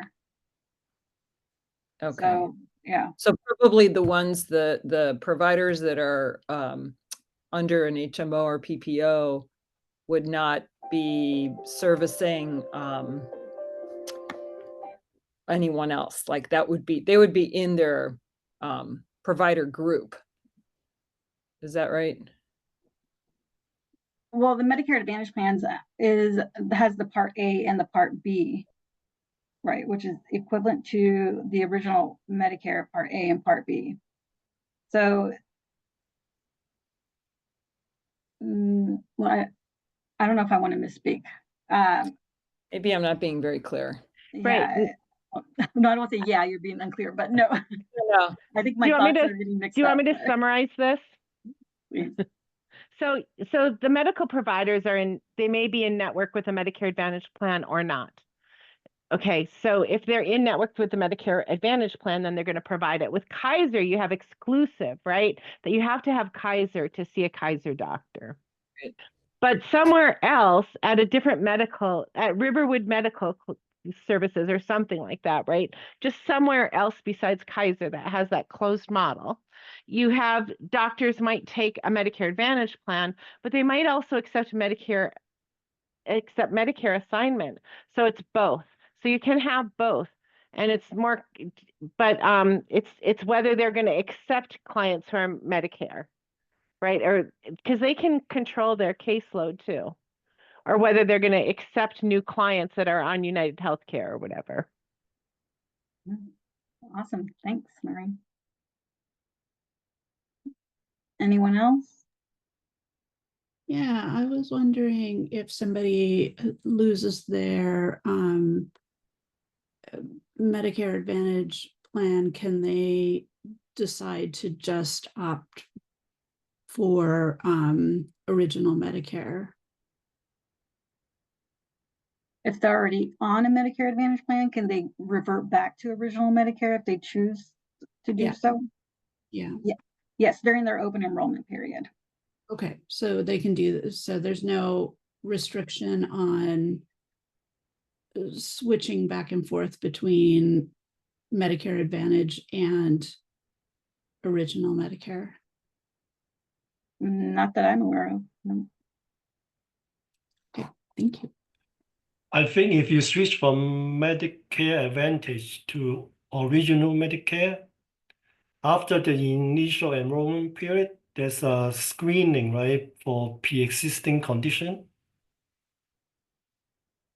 Ooh, that one's getting pretty in depth. That's for Medigap plans. Yeah.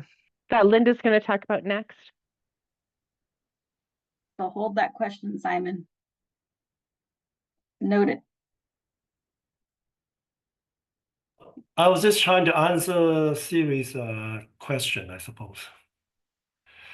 You don't just switch back and forth between the two, but if you switch from Medicare Advantage back to the original, after the certain initial enrollment period, you have to go through the health screening, I suppose. No? Not for original Medicare. Everybody's entitled to original Medicare, just like you can get a Medicare Advantage plan. They can't do the pre-existing conditions, but if you get a Medigap that goes along with your original Medicare, that they can underwrite, that they can deny you, they can have waiting periods, and they can exclude pre-existing conditions.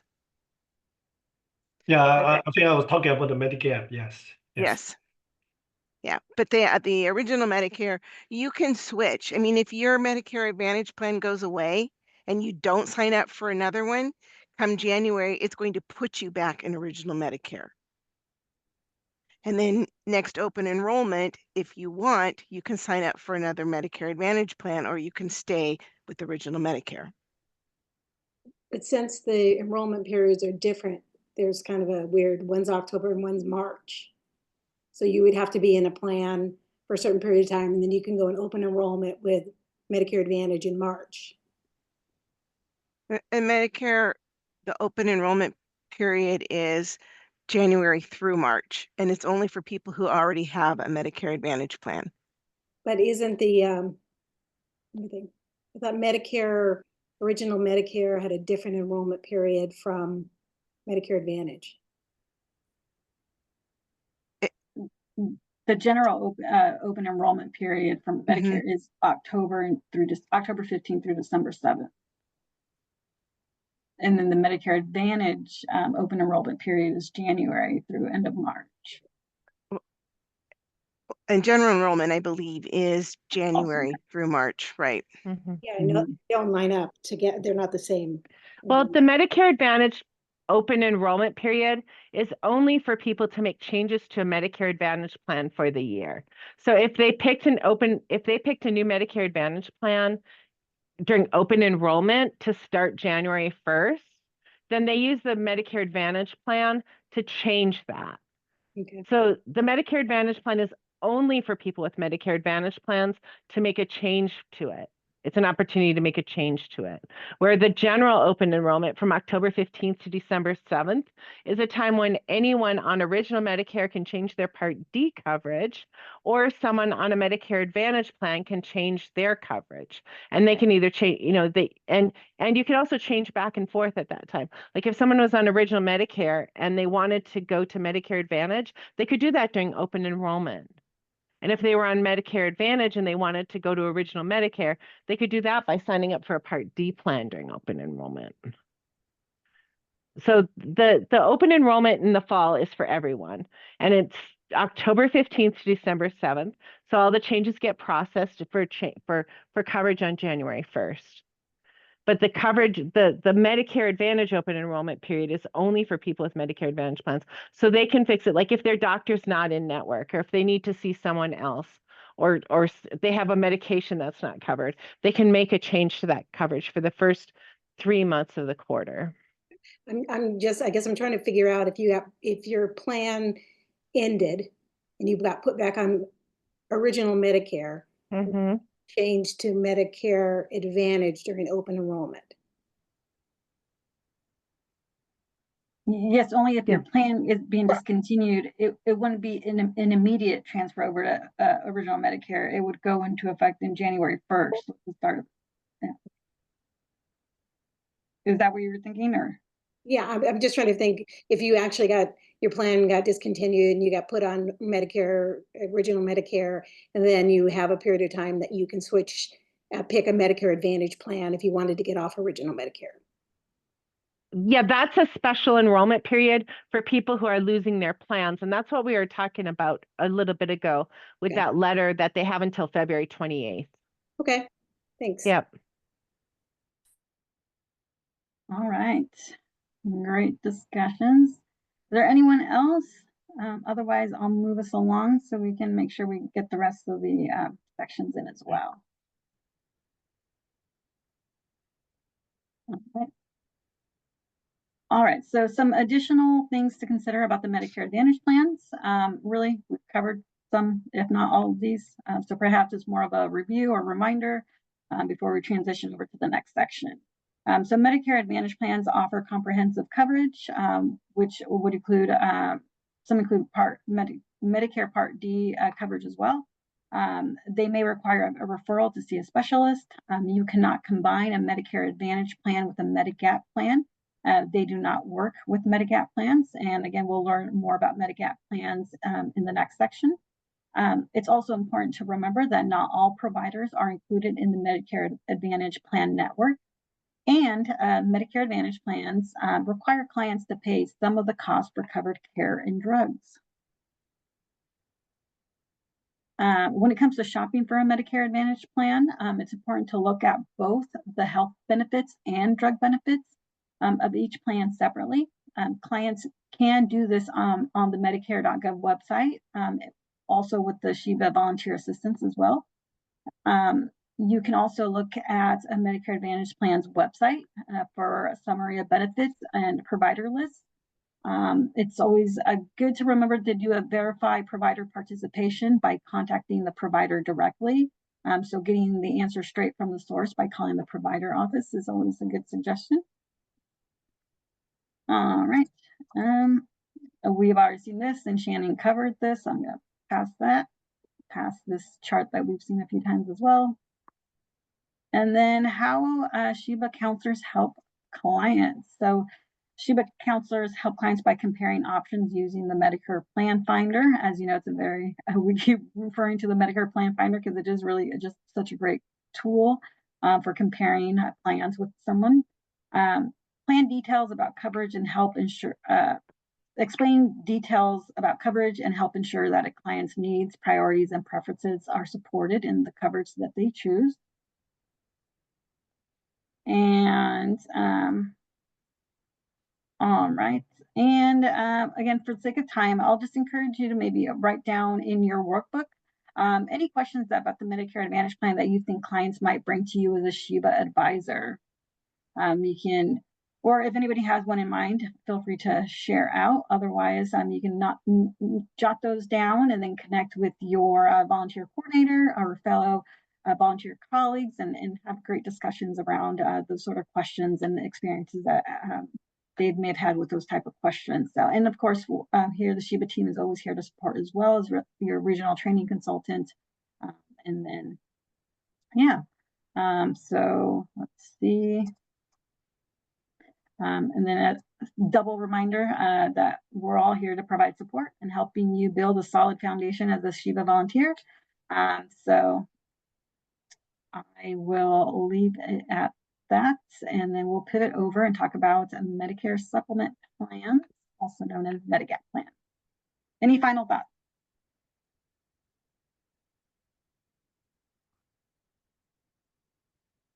Linda, I will stop sharing.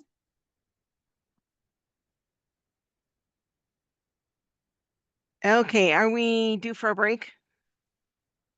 Yes. Okay.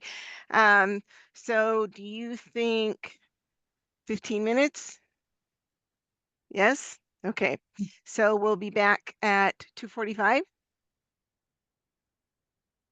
Sounds good. All right. Sounds good. I'll see you then.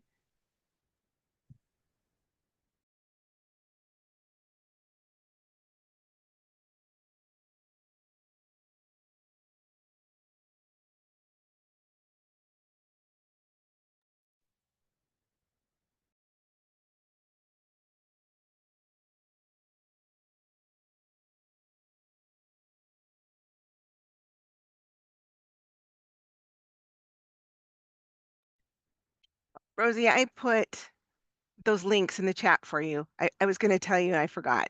Oh, thanks so much. I was just about to do that. Thank you. Okay. The HMO, POS, and the PPO. Yeah, I put them in there. Thank you. I had them ready and then I was like, oh wait, I don't want to start moving things around and then get lost. So I was like, oh, I'll just do it after. Yeah, that's fine. I put it in there.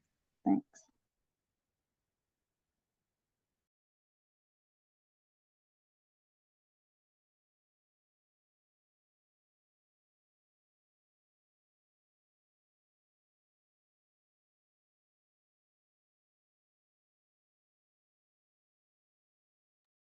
Are you guys seeing the timer right now?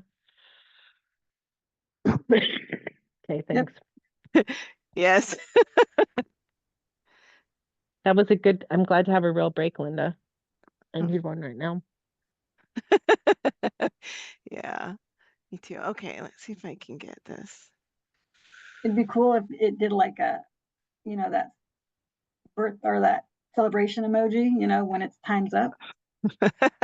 Yeah. Okay, so if I do this, where's it going to go?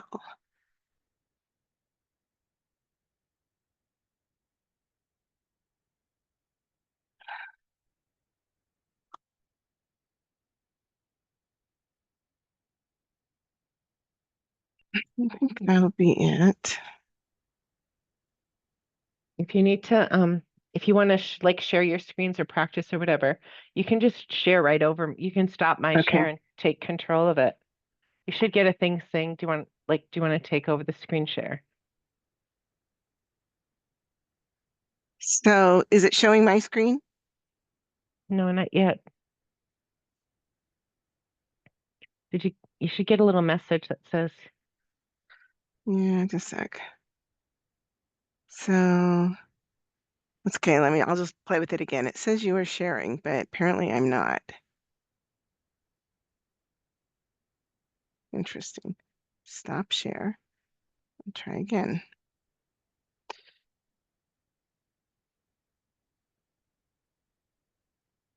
No?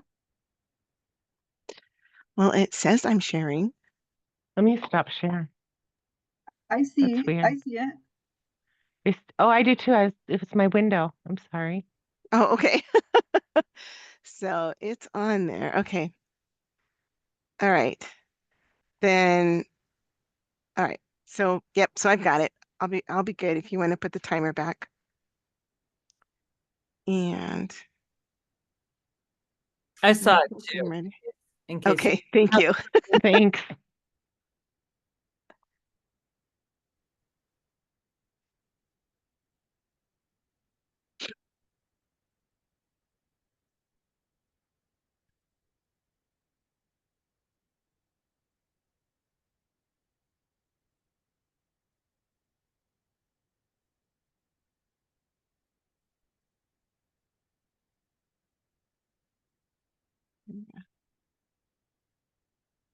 Okay. You guys in a few. You guys, I am so sick. Oh my God. I'm sorry. You're doing a great job. My lungs are on fire. I feel like I'm croaking. You're I'm doing so bummed. okay. As I know. I'm bummed though because I was supposed to go see my granddaughter this weekend. And I was supposed to go to Boise this weekend. Uh-huh. I'm not going because I'm sick. That's a bummer. Sorry. I know. I haven't seen her since November. Really? Yes. It's too long. Yes, it is. Okay. I'll let you guys go. All right. Bye. Be right back. Bye.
Okay.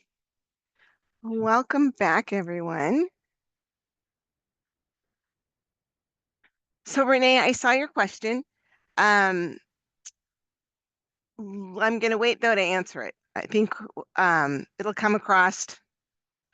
We'll talk about it as we go on. If we get to the end and I have not answered it, then let me know, okay?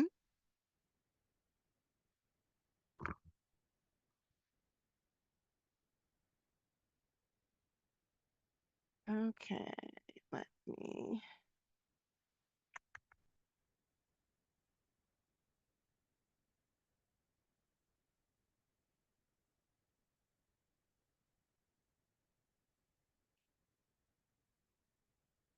Oh, I lost my little group. There we go.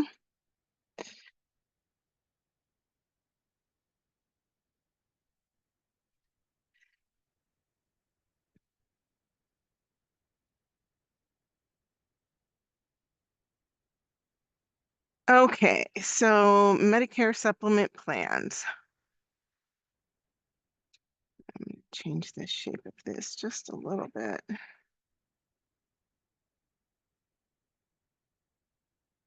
All right. Hoping that we're all back. Let's see.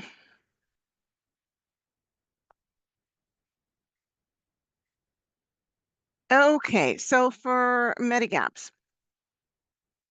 hopefully the outcome for today is that you will be able to tell eligibility. It's based on enrollment in Medicare Part A and B. You can't have a Medicare Advantage plan and or some types of Medicaid. Okay.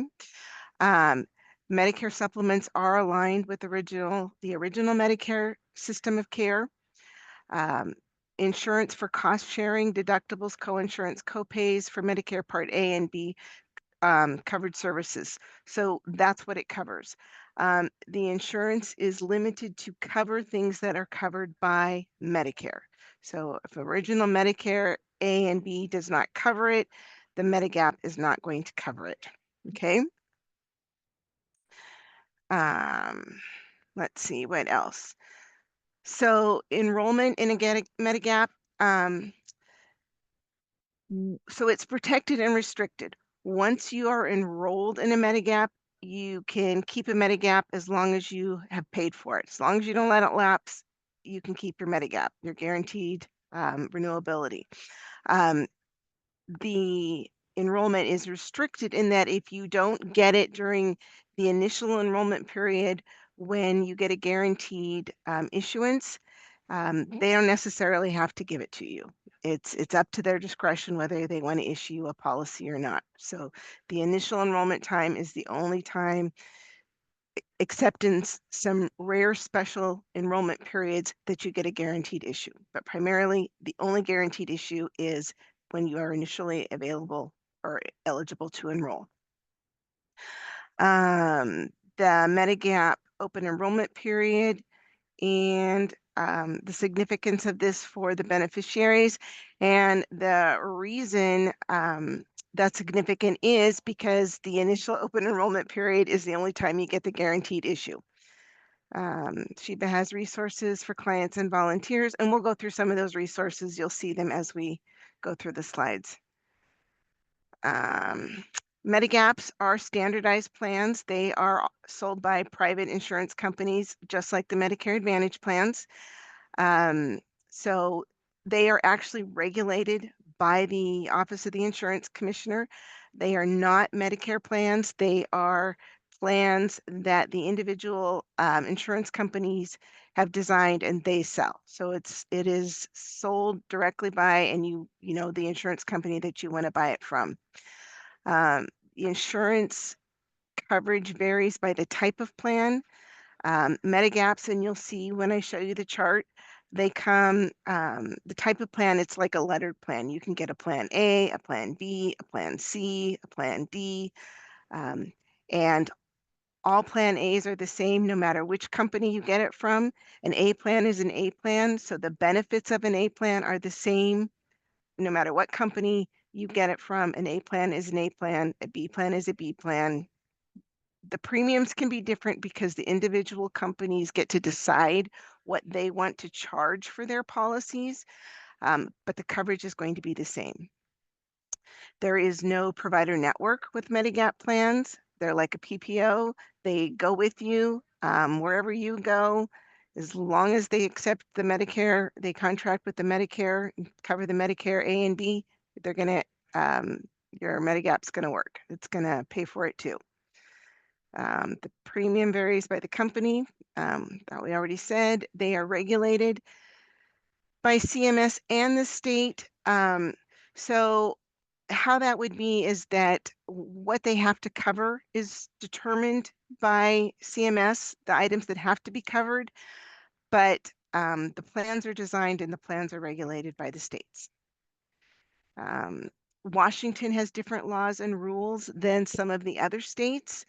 One of those being in Washington, and we'll go over this in a little bit too, but in Washington, there is no certain time during the year when you can switch Medigaps. If you have a Medigap and you want to change plans monthly, you can do that. And once you want to do that, or once you have a plan, you can switch from one plan to another any time of the year.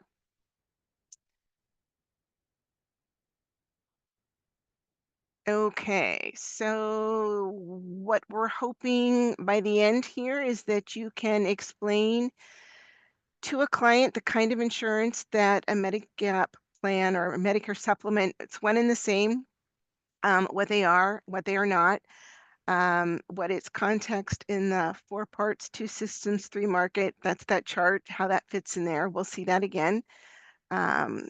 Explain to the client the open enrollment period and the consequences of missing the opportunity. Then the Sheba publications, which we have, and they're really good publications, how to explain those to a client, how to read those, what the different options are and how it relates to the overall Medicare system. Okay, so here is our original Medicare, Medicare Advantage systems of care. So you get Part A, Part B, Part D. The Medigap or the Medicare supplement is an option under the original Medicare plan only. Okay, you cannot have a Medicare Advantage plan and a Medigap. You can have one or the other. Medigaps do not cover prescription drugs. So if you go with a Medicare or a Medigap, you have to have a Part D plan. Okay, so far so good.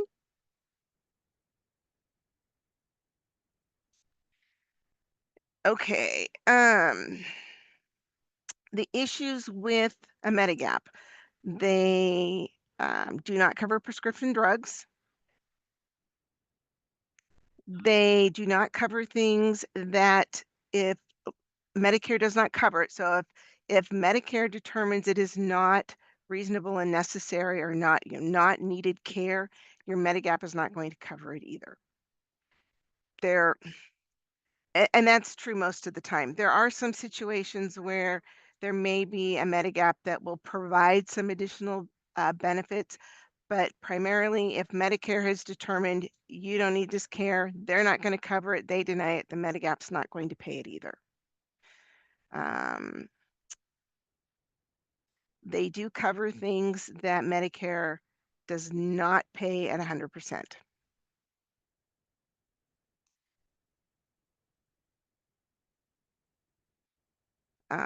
Okay, so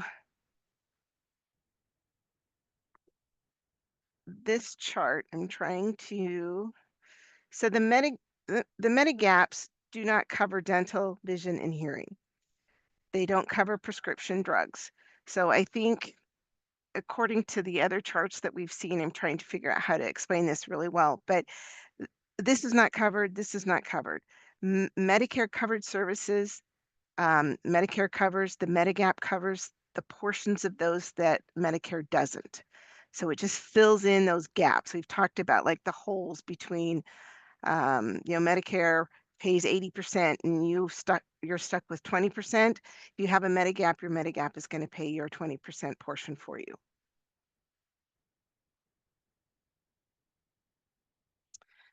So eligibility and enrollment in Medicare supplement plans. I guess before I go forward, does anybody have any questions so far?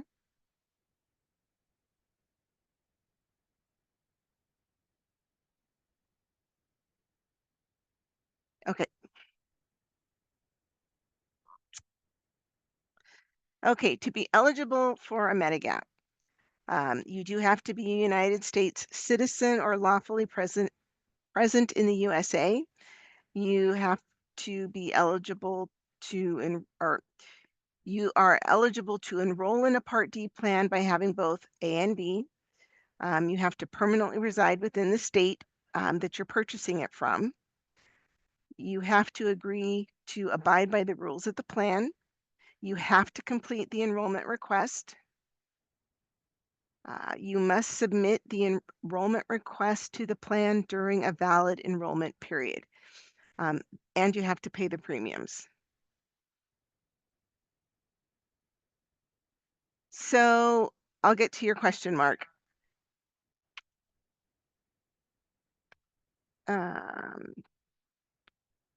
So Medicare gap eligibility, you cannot have a Medicare savings program, which is the financial assistance that helps pay for your Medicare Part B or your drug plans. You cannot have two Medigaps. You can only have one. And there are some forms of Medicaid. I'm not exactly sure what specifically they're talking about here, but you cannot have Medicaid and your Medigap. You would, if you had one and then you qualified, you would have to suspend the Medigap while you were on it. But there's limits. You can only suspend it for 2 years, and then you lose that option if you don't qualify, or if if you're still on financial assistance, then you would just lose that.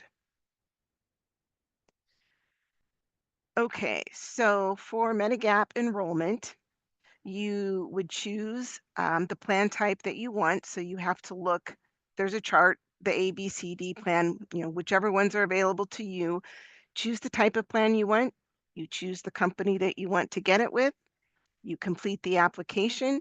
You can do it yourself, or you can have an agent or broker assist you with that. You arrange payment. This is one of those situations where we recommend that you set it up on an electronic funds deposit, or so it's automatically paid every month. Basically, the reason for that is if you let it cancel, they don't have to give you the plan back. You could then are subject to underwriting if you want to re-enroll in the plan. So you don't want it to cancel.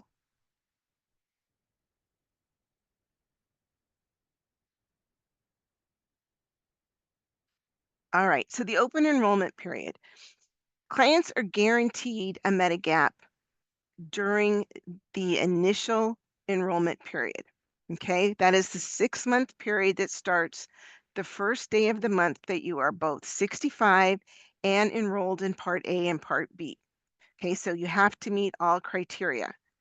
And then you have a 6-month window. So if you are 65, but you're still working, maybe you've enrolled in Part A, but you haven't enrolled in Part B yet because you still have employer coverage or whatever else, your enrollment period, your 6-month period does not start until you actually enroll in Part B as well. So when you have Part A, Part B, and you're 65, then you get your initial period. And during that time, that 6-month window, you cannot be denied a Medigap. So you can pick any plan you want, any Medigap, and enroll, and they have to give it to you.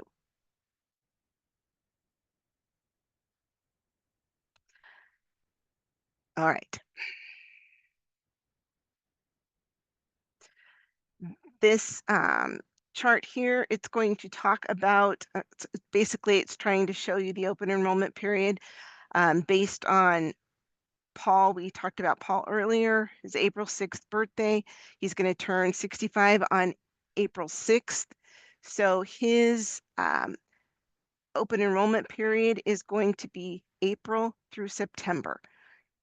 He has to enroll within this amount of time to get a guaranteed issue. If he waits until October 1st, he doesn't get it. He can apply on September 30th and it will become effective October 1st. So they would go back, they may not process the application till November, but they would go back and it would be effective October 1st. But if he doesn't get the application signed and submitted by the 30th, he does not get the guaranteed issue for September 30th. Does that make sense? Okay.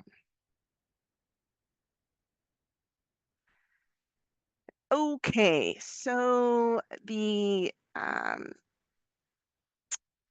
best time to, the ideal situation of when to apply. Because the application, it takes time, right? You can submit it on the day before you want the plan to become effective. You know, when you submit it during the month, it's going to become effective the first of the next month, just like most of the plans.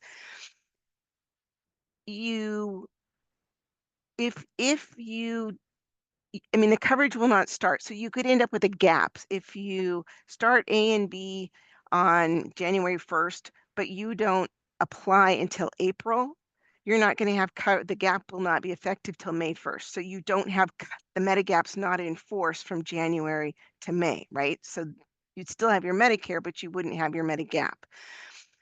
If you apply for in January, it's going to be effective, February 1st. If you enroll in everything in January, you would still have your coverage. Let me see if I explain this right.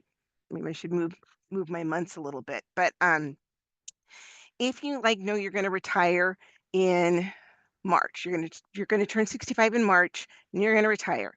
The best time to enroll would be 2 to 3 months ahead of time so that it would be effective and they would have it approved for your March 1st effective date, because you can apply early and say, I want it effective March 1st. That's when I'm going to retire, and that's when I'm also going to have Part A and Part B. Does that make sense? Did I get that right finally? Yeah. So you have the 6 months, but ideally you would want to apply early enough that it would start effective the same time as your A and B. Then you have no gap in coverage.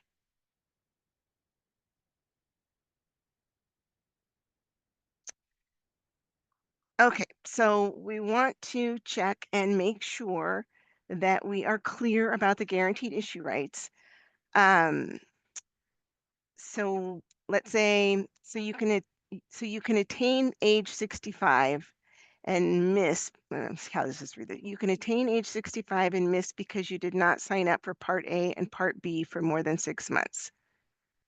Would you get a guaranteed issue right if you're at the attained age of 65 and you don't apply for Part A or B for more than 6 months? Would you get a guaranteed issue? No. Right, you would not. Yes, Sean. Yeah, we seem to have arrived at exactly what I was going to ask about. So I was jumping the gun there a bit. Oh, okay. Did you put a question in the chat? Sorry, no, I didn't. I just, yeah. Oh, you were going to ask. Okay. Okay. So yes, so you would not. Would you get a guaranteed issue if you have Part A and Part B before age 65 and then turn 65? Would you then have a 6-month guaranteed issue period?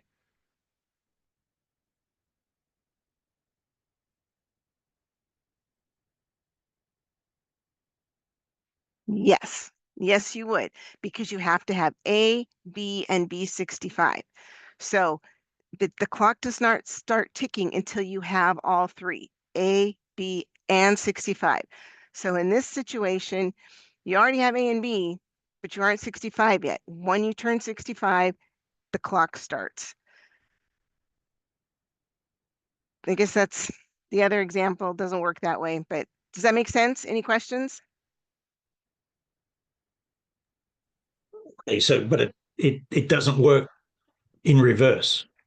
So turn 65, and then a year later, just to make the point, turn 65, but then a year later, before you actually have part A and B. So you're not ticking all three boxes until a year after you turn 65. Right. Would you get the guaranteed issue then? Because you didn't get That's the A question. and B? No. Because there is a deadline you have to, because you did not enroll in Part A or B for more than 6 months from when you were eligible. Because basically you would have had your penalty for you did not enroll in those timely. So you have to have all three. So you would have had to have had your A or B in time to get the guaranteed issue. I think there's a 6-month window on might be the Part B. So, yeah. So it's very much tied. So the 6-month window for this is very much tied to your 7-month window to join penalty free. Kind of, right. So if you waited till you were 67 and then joined A and B, and then just it might depend on the reason that you couldn't, there might be some situation where that would work if there was a reason that you couldn't get them until then. So if you couldn't get A and B until you were 67, then you might be able to get the guaranteed issue when you had A, B, because you would already be, no, you have to be 65. Yeah. So the statement that you must be 65 or the clock doesn't start until you check all three boxes. 65, you've got Part A, and Part B, is technically not correct, because you may not check that third box for a year after you've turned 65. Right. Well, you could, because if you, and that's right, because if you were still working and you turned 70 and then decided to retire, that's when you would apply for Part B, and that's when the clock would start ticking, because you would have A, B, and you would be at the attained age, you'd be 70, but you've already attained the age of 65. So it's that B. The B is the part that you have to do. You have to have all of them. And I believe if you waited more than 6 months for your Part B, then you would no longer get the guaranteed issue because you didn't get the Part B timely. Okay. It's just that's at odds with the 6 months clock starting when you finally get your Part B. Right. Technically speaking, that the 6-month clock may never start because you left your Part B too long to get. Right. You may not get the guaranteed issue. Correct. Right. Okay. But there are circumstances, like you said, you're still working. Mm-hmm. Part A and Part B, you have 6 months from the time you stop working and get Part A and Part B to get the guarantee. Yes. Okay. You do have that 6-month period. But you wouldn't, like if you weren't 65 yet, so maybe you have disability or something and you have Part A and B and you're 63, you can't get a Medigap until you turn 65. Then you would get a guaranteed issue. The clock starts when you turn 65.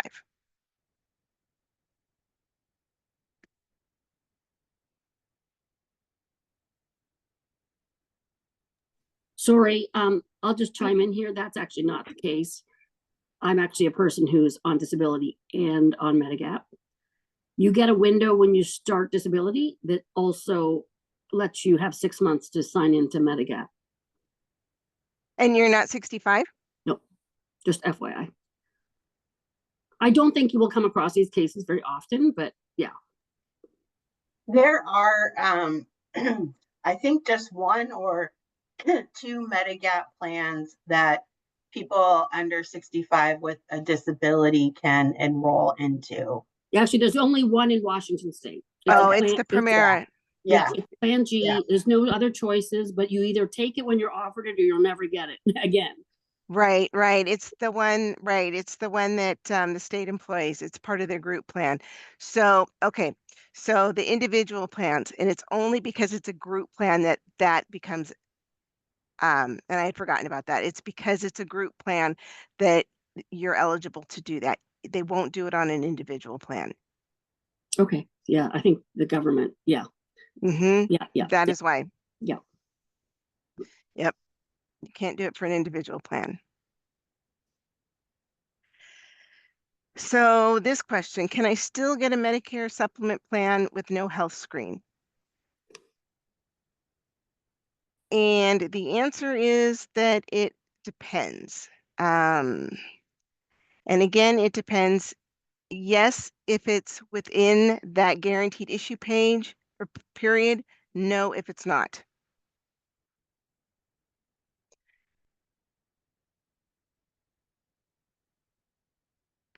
And I'm not sure the dates that he's asking for on the slide. Oh, here we go. So the rules about that, I need to ask when you turn 65 and when you started Part B. So basically, yes, if you're within the guaranteed issue, yes, with no health screen. If you're not, there's a health screen.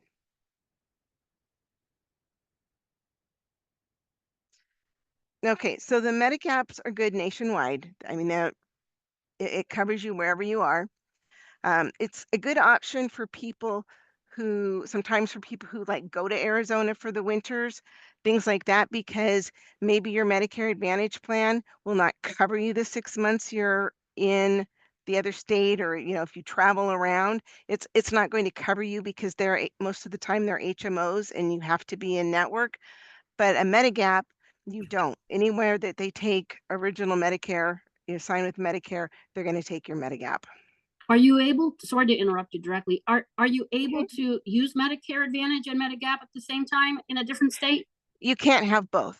Right, so I think, yeah. You can't have a Medigap and a Medicare Advantage plan. It's one or the other. Okay, I thought that was the example you used when you went to Arizona in your scenario. So some people have Medicare Advantage plans. So they live here in Washington and they go to Arizona for 6 months. Their Medicare Advantage plan may not be any good to them while they're in Arizona unless they have an emergency, because their doctors or their providers in Arizona are not going to be in network.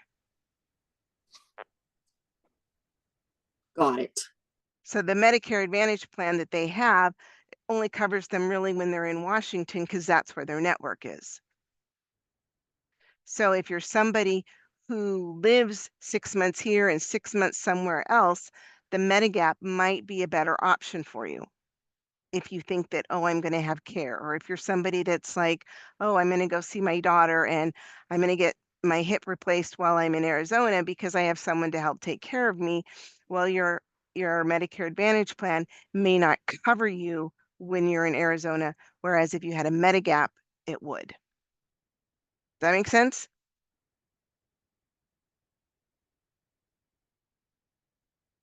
That clear it up for you, Ruth?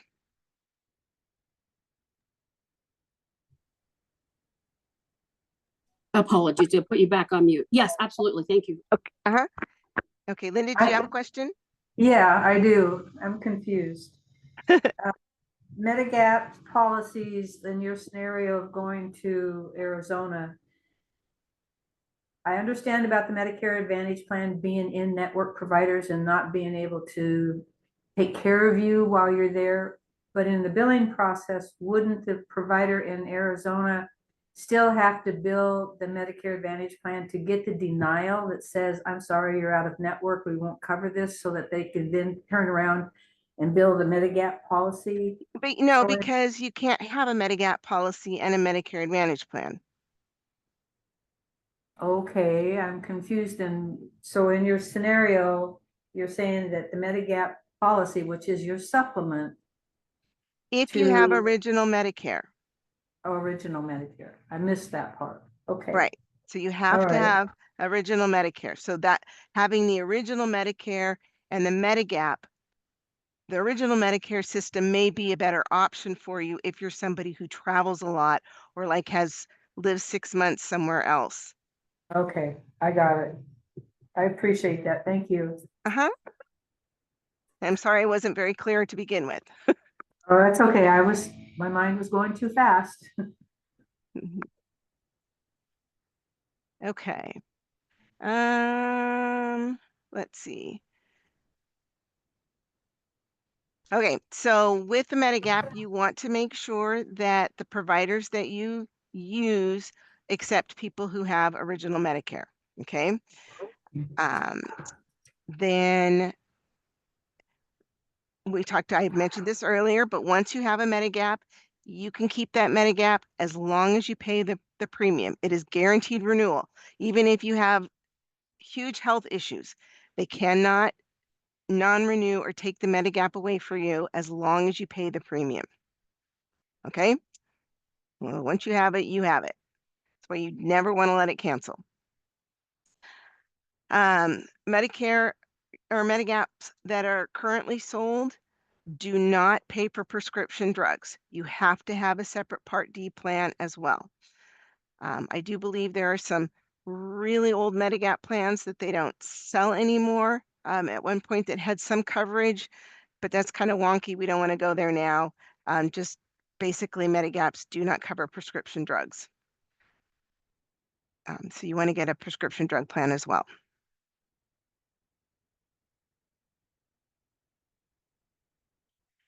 Okay, so questions. What kinds of questions about eligibility do you think you would get from a Sheba volunteer when you're working with clients? And that could be any questions that you have. What kind of things do you think would come up?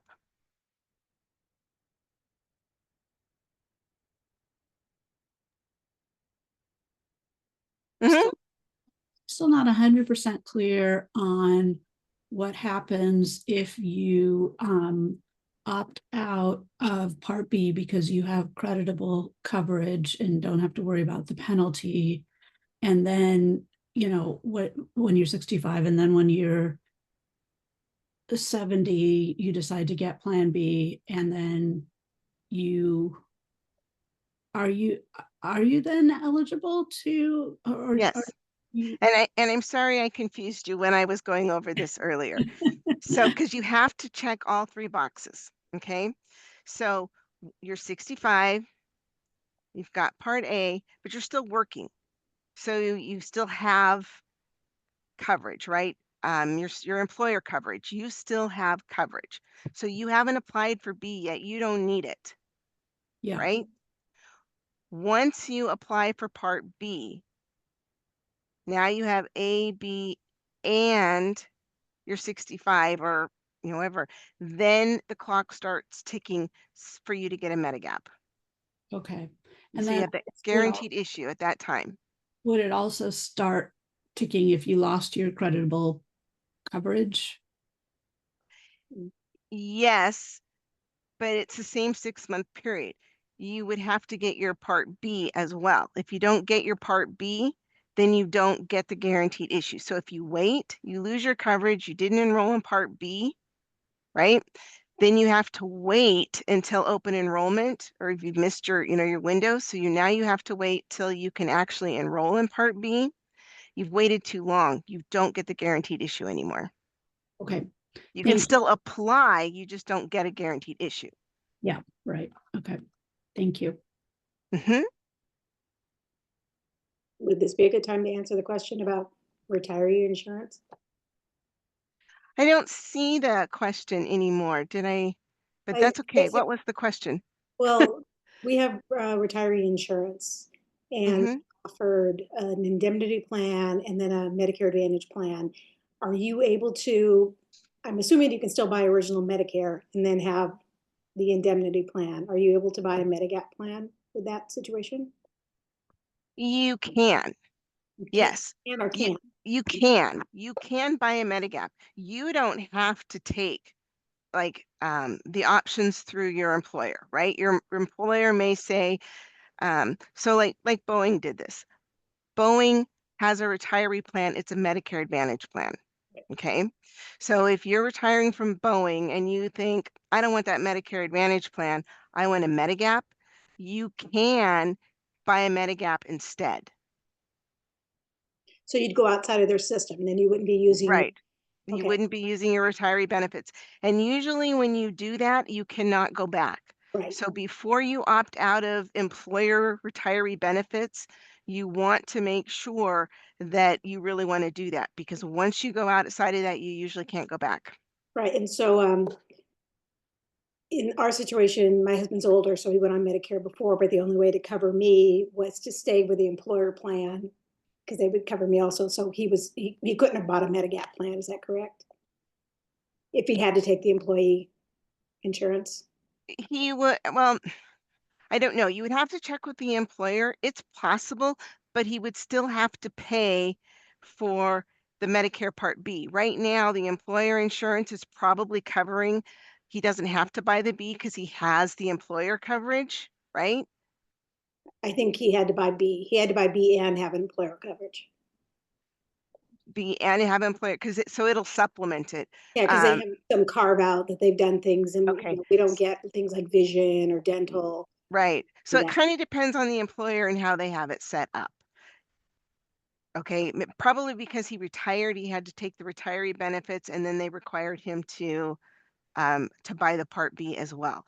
Right. But he had to keep the retiree benefits to get you coverage.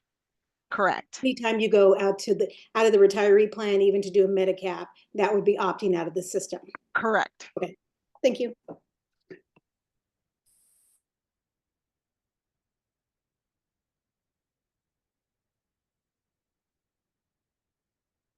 Okay, covered benefits and costs,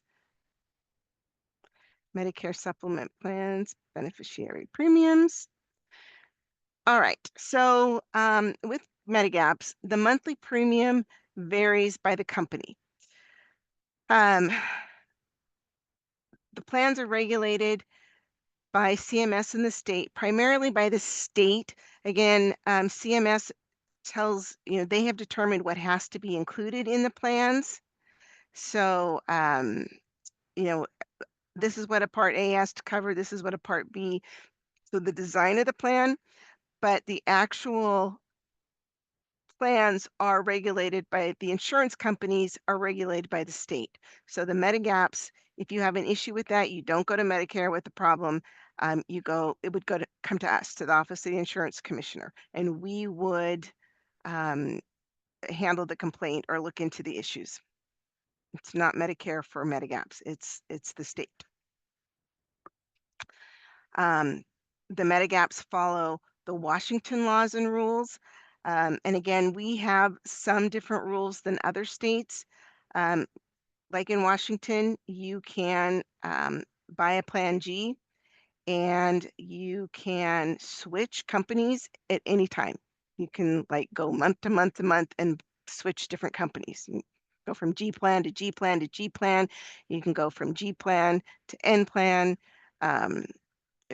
We don't have any requirements that you have to do it at a certain time or once a year. You can do it whenever you want. And there's another, I just can't think of what it is, but I think it'll come to me. One of the other significant laws that Washington has that's unique for Washington, that's really in our favor. It's a bonus, something that we're lucky to have. Let's see, this is quite different. What does it cost? Than Medicare insurance, it's different. Yeah, there is no contract between Medicare and the companies with the Medigaps. It's totally separate. There's no subsidies and there's no penalties on the Medigaps. They're individual plans with the insurance companies.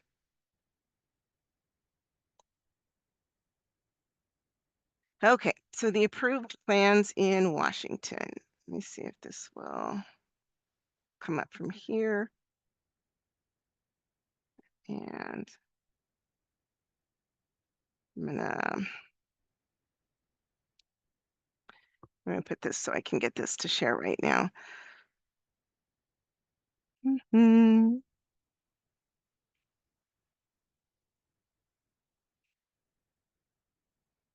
Let's see if let me put this over here, see if that will work.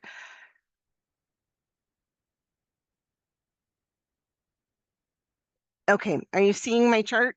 My approved supplement plans? Yep. Okay, thanks. And I ended up, because it's the link in here, this is the old one. They're currently on the website is so these are updated quarterly. So the current plan that is showing on the website, the link will show you what's April. So we're on the second quarter. So they just posted April, May, June. So April, May, June, that quarterly section. This is from fourth quarter last year. But the information, the numbers may be a little different, but the information is the same. Okay. So what this does is it shows you which companies have approved Medigap plans in Washington State. So this is what our approved chart looks like. And you can see, so there's ACE, Assurus, Bankers Life, Cigna, First Health, Garden State, Global, GM. So there's, I'm going to skip to the last, there we go, that's the last page. Okay, so so these are the companies through Washington National. This plan right here, the Washington State Healthcare Authority Premier Blue Cross plan, this is that unique plan that is available. It's the group plan. It is the same plan that the Healthcare Authority provides to Washington State employees. Okay, so it's a group plan, which makes it unique and different than all the other plans.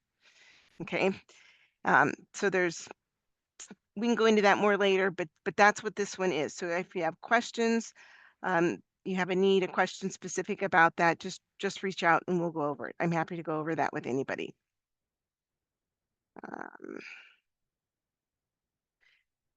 I'm not sure if it's on the next slide yet, but what I'll just show you here looking at this, when we talked about the plans, this shows you like United American Insurance Company, they offer a plan A, a plan B, a plan D, a plan G, a plan N, a plan C, and a plan F. And then it shows you what the premiums are for that plan. This one, it's for if you're age 65 and older, this is what the rates would be. If you get a high deductible plan, they actually offer a high deductible plan. We'll talk about that in a little bit. And then it tells you if they have a plan that is available to people that are under age 65 and have a disability. So these are the only two I believe that do United American and the Washington State Healthcare. But if you look at the amount of the premium, it's specific. You have to buy a plan B, and it's really expensive. Most people cannot afford it. And we'll look at the coverages that are available. So that's what we have. That's kind of, we've talked about those a little bit. Let's go. Whoops. Oh, well, that's not really what I wanted. Kind of, but I guess we'll just keep going and see if I can find the chart again later. Are you looking at the let's practice? Did it rotate? Okay. Yes. Okay, so I guess what I need to have you do is pull up the chart. Maybe what I should do. Let me go back. Linda, there's a chart in the back of the workbook or the binder. Oh, that's right. It's the first quarter of this year, but okay, still. That's right. I forgot. Thanks, Shannon. So is it blue in the binder? No. The one I have is blue, but I have one from February. Okay. So let me see if I have. Green, like this? It is blue in the binder. Yeah. It is. Okay. Yeah. So and it's right after the rainbow chart. Well, and a few things actually. That what? It's after the rainbow chart and a few other things, but it's blue. Okay. Okay. So I lost my slide. There we go. I also shared the link for the current chart in the chat. Oh, thank you. Okay. So what we want to do to practice using the chart, and let's see if I can find the one in this binder. Actually, I'm just going to pull mine up over here.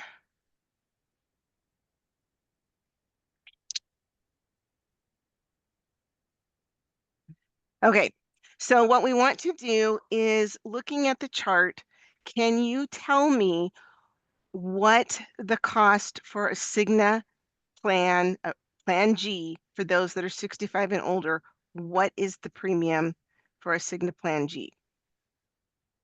225. That's what I'm seeing as well. Anybody have anything different? Mine's still the. I have that same amount, Okay. 225. Okay. I have the fourth quarter chart up. So just to make sure I don't have something different. Okay, how about for State Farm? What is their monthly Plan G? 242. 42, yeah. Yep. And then how about USAA? 235. Yep. Is everybody getting that? Anybody have any questions or need help seeing the chart?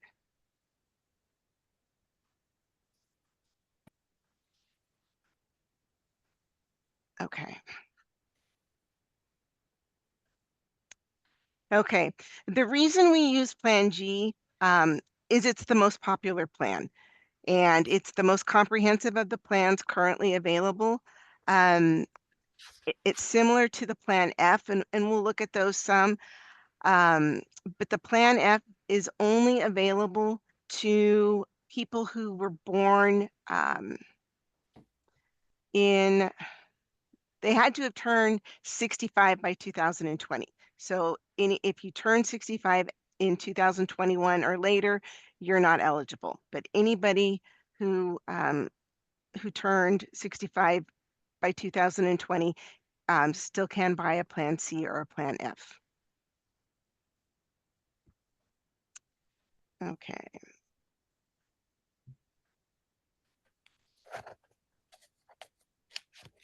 Let's see. So we did this. Medigaps, they're also Medicare supplements. They're sold by private insurance companies. They help pay for the gaps in original Medicare. So the gaps in Part A and Part B. So like in your Part A, where it has that $1,650 deductible, I think it's around that amount. It would pay your deductible for you. The cost sharing includes the deductibles, the coinsurance, and your copayments. So those are the gaps that they fill. So if, and I think, where do I have to get this chart? Okay. So they don't make this easy to do these charts and the Medigap, the screens as well. Okay, so if on the chart that you guys are looking at, if you go to the very last page, page 6, does that say 10 standardized Medicare supplement Medigap plans? Yes. Okay, that's what we want to be looking at. And so what I'm going to do, I'm going to move this over so that we can talk about it, and then we'll do this next exercise. Let's see if that works.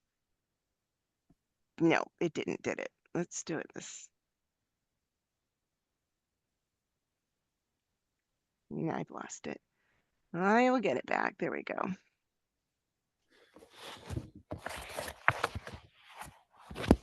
Okay.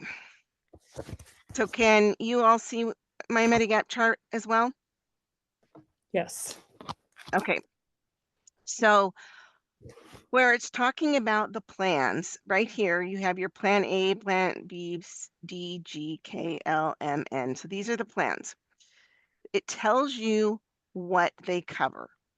So all Plan A's are going to, all of the plans cover hospital coinsurance, plus costs up to an additional 365 days after the Medicare benefits end.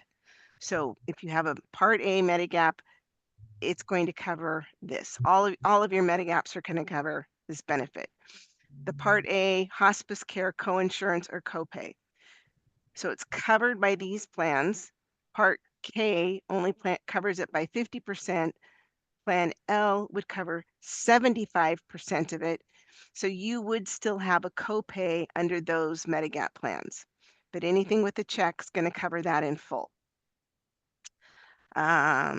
So like your Part B coinsurance or copay, which, you know, could be significant. It's covered by most of the plans, but again, Plan K and Plan L, they only cover 50% or 75% of your coinsurance or Part B copays. Additional benefits. So these are your basic benefits. The additional benefits, like your Part D deductible or Part B deductible, none of them cover Part B except the Plan F. So anybody new to getting a Medigap or born after 2020 wouldn't, or not 2020, who turned 65 after 2020 would not be able to buy a plan that covers your Part D deduct or Part B deductible. The deductible, it's wrong on this chart. What is it now? It's not 240 anymore. It's 257, I believe. Thank you. So yeah, the $257 deductible. So if you have a Plan F Medigap, it's going to pay that for you. But if you look at the cost between what it costs to have a Plan F and a Plan G, you could be paying more in premium than it would be to actually cover the $257 deductible. So you kind of have to look at all aspects of it. So your Part A deductible, which I had mentioned, with a Medigap Plan A, it doesn't cover it at all. B, D, and G will cover it in full. The K only covers 50%, so you would still be out of pocket basically $800. The Plan M, the same. Plan L, you would owe a quarter of the premium. So the out-of-pocket yearly limit, the which, and it'll tell you down here, that little asterisk, there's information here that after you've met the out-of-pocket yearly limit and your Part D deductible, the plan then covers 100% of all services for the rest of the year. So if you have a Plan K, once you basically are out of pocket $7,060, the plan's going to pick it up in full. Does that make sense? Any questions?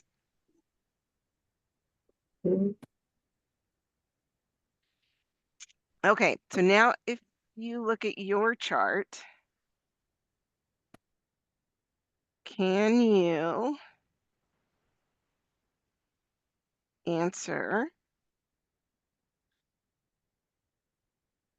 these questions? So in Medicare Part A, for, does it say, trying to read his chart. It's not really showing the benefits. Let me look at this for a second here. This chart works. The hospitalization. So if you just had Part A,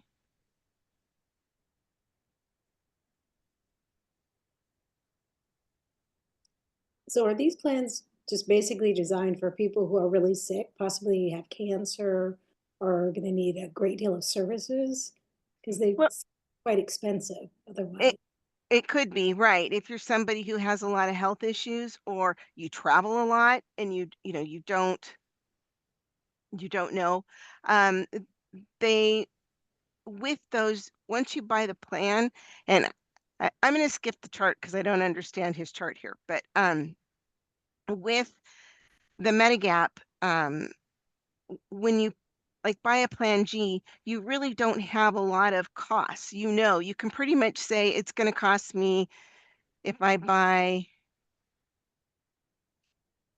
Cigna. Well, on this page, oh, Cigna. Okay, I'll go up to the Cigna one so I can see it too. Cigna. So if I buy a plan from Cigna, it's going to cost me $225 a month. So I know in the course of a year, I'm going to pay $2,700, right, in premium. But that's it. I shouldn't have any deductibles because the plan's paying, or it's covering the deductibles. I shouldn't have those co-pays and co-insurances that you can have with with the Medicare Advantage plan, right? So this covers all of those little gaps, your 20%, your, you know, whatever, it's being covered. So you could pay $2,700, and if you never go to the doctor or never go to the hospital in the year, you basically paid that and got nothing for it. But if you had a bad accident or you had to have like heart surgery or something like that, it's going to cost you $2,700 and the rest of it's going to be covered. So it's kind of a, you know, what do you want to do? What do you want to count on? What do you want to plan for? Some people really like Medigaps. It's kind of, sometimes it's a little more like what people are used to initially, but there is the convenience of not having any premium, and then only if you have a problem, you're using your Medicare Advantage plan, then you would have incur expenses. So, I think, oh, sorry. I think somebody, right? Maybe in the beginning they are healthy. They don't think they need Medigap. So they go with Medicare Advantage, but late it will be cheaper usually. But if later on when they get older and they get sicker, and they want to switch back to Medigap, then there's a screening. Then they may not be able to get it. Right. You So can't. they're stuck with a Medicare Advantage plan. So right. So I remember the perk that we have in Washington now that I couldn't remember earlier. So what happens is some of the plans offer a high deductible plan. So like Garden State Life Insurance, right? They offer a Plan G, a regular Plan G, and they offer a high deductible plan. So what that means, if you get the high deductible plan, you have a smaller premium, but you actually incur a deductible. You have to meet some out-of-pocket expenses before that kicks in. So if you have a really bad or accident or have to have heart surgery or something, you may have to pay the $1,000 or $1,500 of a deductible besides your premium, and then it has kicked in. But if you don't have an issue, you know, you've limited it, your premium is quite a bit less. Now, the bonus in the state of Washington is you can switch plans anytime. So let's say right now I have a high deductible plan and life is good. Then I find out I have cancer or I'm going to need some expensive procedure. I can actually switch plans. I can say, I don't want a high deductible plan anymore. I want to get the regular plan. And as long as I put off getting the care that, you know, I schedule the procedures or whatever till my new plan is effective, you can get the other plan. You can't do that in all states.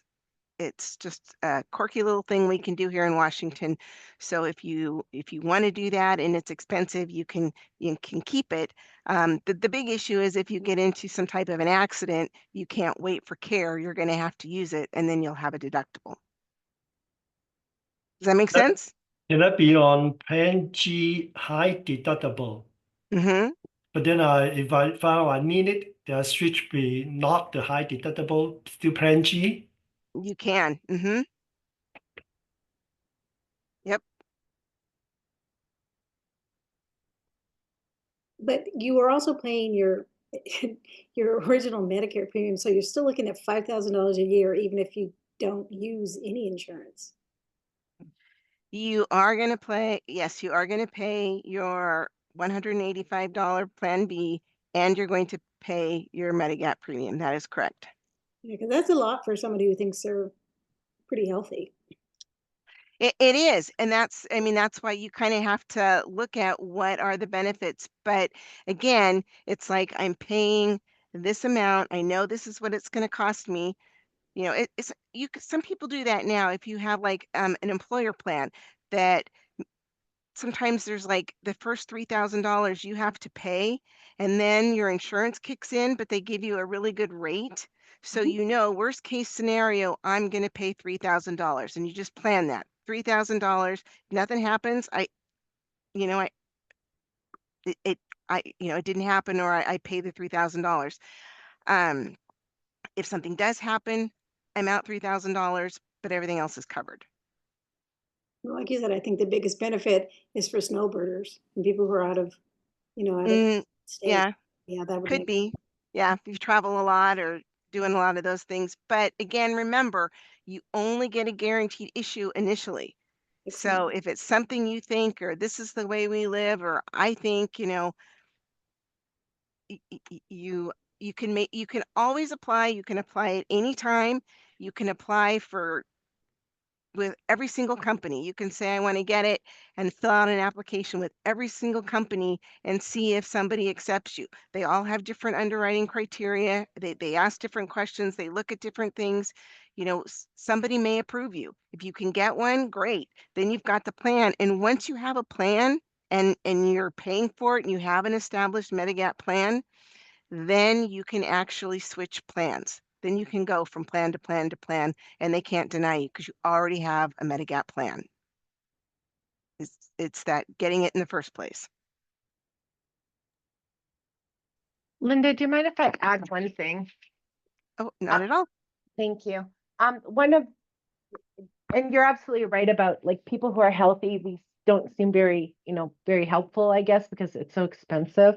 But one of the things is in many of the rural counties, they have very bad Medicare Advantage options. And so they really are kind of stuck to original Medicare. Like some of the local rural hospitals don't even take the Medicare Advantage plans that are offered in the county, things like that. So they really want to be on original Medicare, and this can be a good option. And especially that high deductible plan where you can change it if you need to. The other thing is on the high deductible plans, I mean, they're saving like $150 a month if you look at the first one. So that's $1,800 a year that they're saving on their premiums. So in about a year and a half, they've saved the amount of their deductible if they don't have anything, right? So it can kind of all balance out. Right. Oh, thank you, Noreen. I didn't even think about that. So absolutely. Thank you.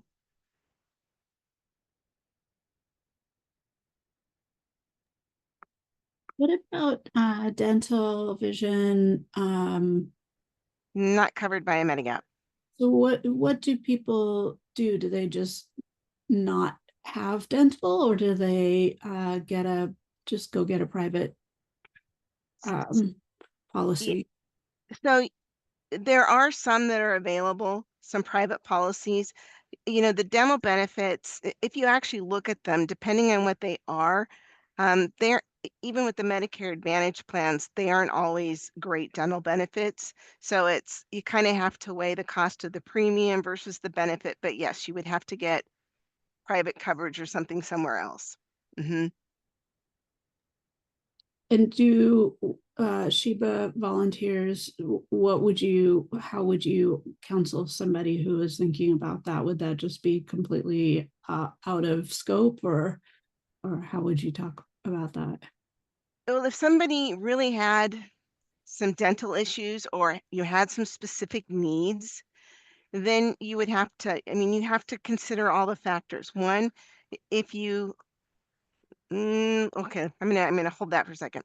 If they really need some dental procedures, that dental is a big deal for them, you would use like the plan finder to see which Medicare Advantage plans would give them the best coverage, because even the dental care on those varies greatly.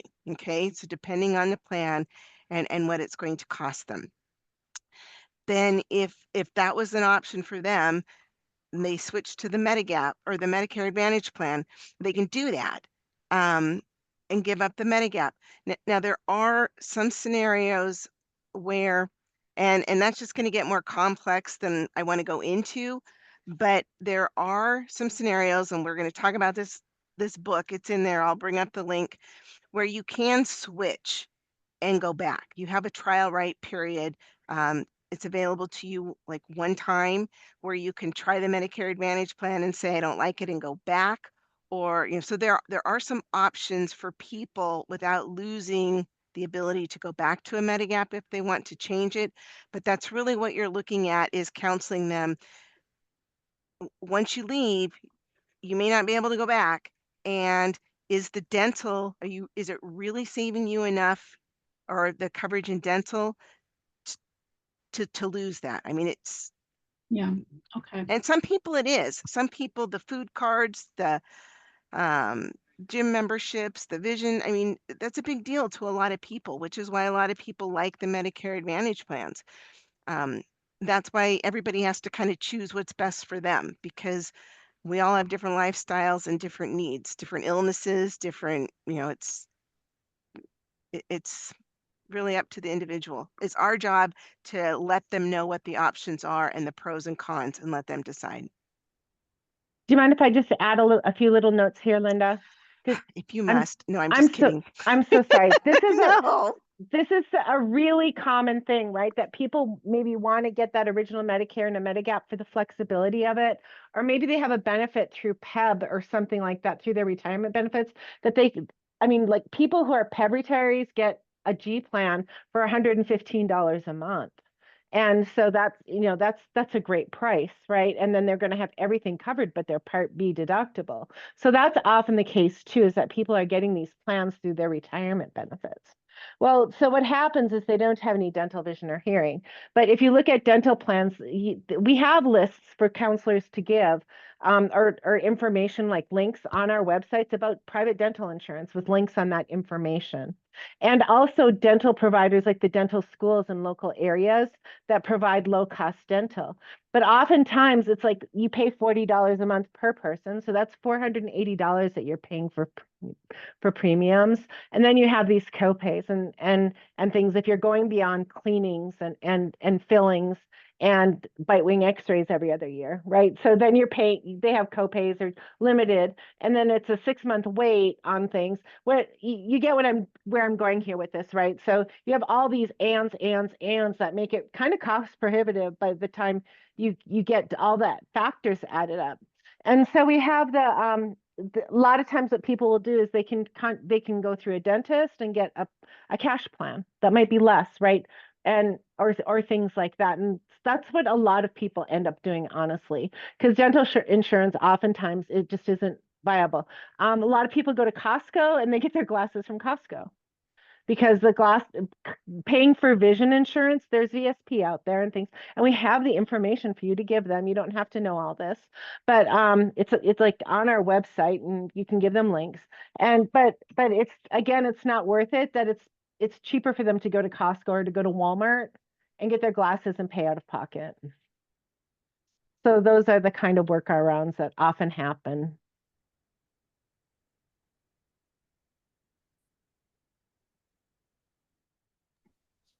Linda, which ones are the lower deductible Medigap plans? The lower deductible? Mm-hmm. So like right here, anything on the, see, this says with a high deductible. So anything that's just age 65 and older, those are just the regular plans. We're still seeing the Part A and Part B chart, Linda. Sorry. It's okay. Okay, let's see if I can pull this back up. I don't know why you guys can't see what I'm looking at. All right. Now if I can, oops, great. That was the wrong button. I minimized it. Now I just have to find it. There we go.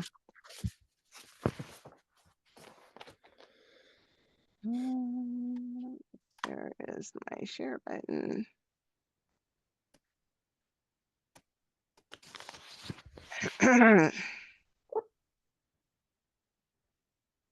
Well, let's put this back over here.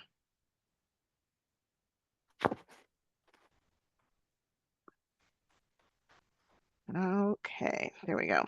Now,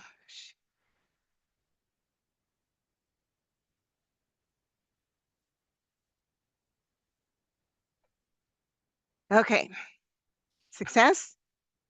Yes. All right, so anything on the top line, age 65 and older, this is the regular deductible.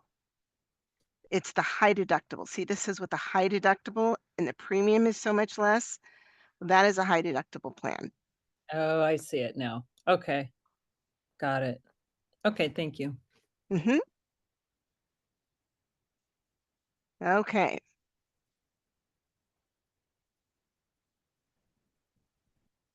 And did the screen flip?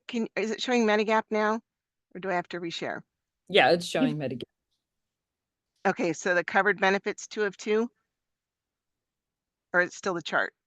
Yep, No, covered. Yeah, Okay. covered benefits. Perfect. Thanks, guys.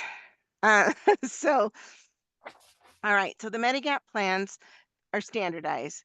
They're designated by a letter, which we looked at the chart. So there's the A, B, C, D, F, etc. These are the plans that you can currently buy. C and F, like I mentioned, are only eligible for people who are people who became eligible for Medicare before 2020. Okay. And Medicare Supplement Plan G, it's the most comprehensive plan that's available to people getting started. So those, turning age 65 now. And Paul. So Paul is interested in knowing more about a Medicare Supplement Plan G. Please explain the covered benefits related to the cost sharing for Medicare Part A and B using the publications that you have. So if you were looking at the chart,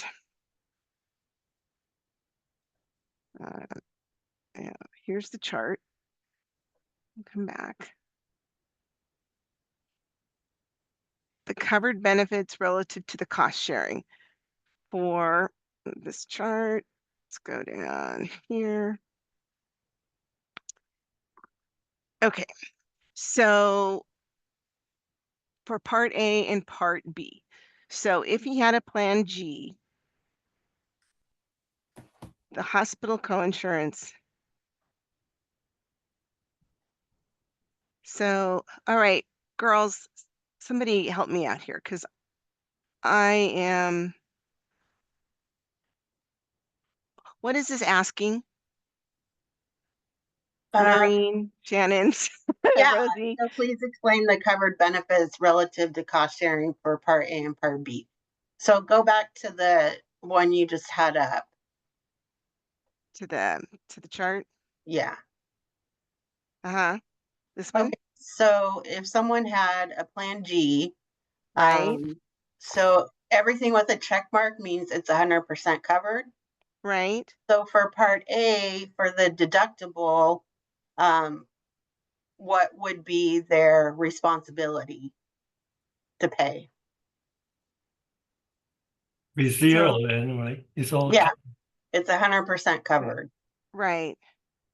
Same with the hospice care, Part B coinsurance, preventative Part B care, blood. The only thing that the person is going to be responsible for is that $257 Part B deductible.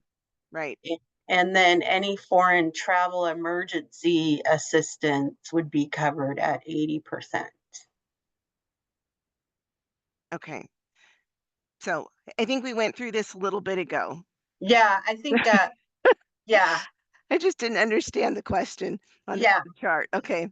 Probably because we just went through it a little bit ago. What is it just asking? Thank you for that. So yes, as far as like your A benefits, and really if you're looking at the deductible, the G plan covers the A deductible. It does not cover the B deductible.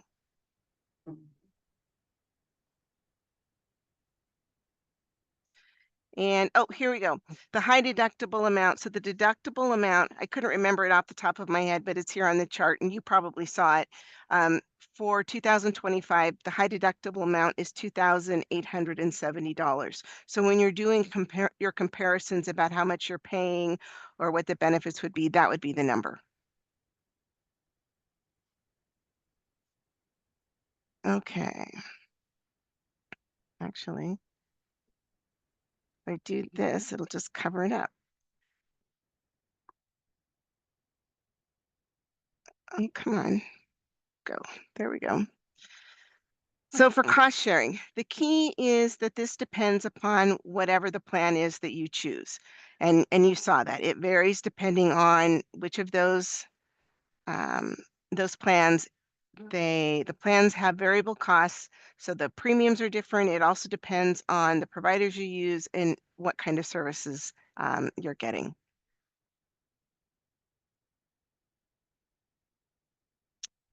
Okay, standard plans. Went over this. Plan G is Plan G.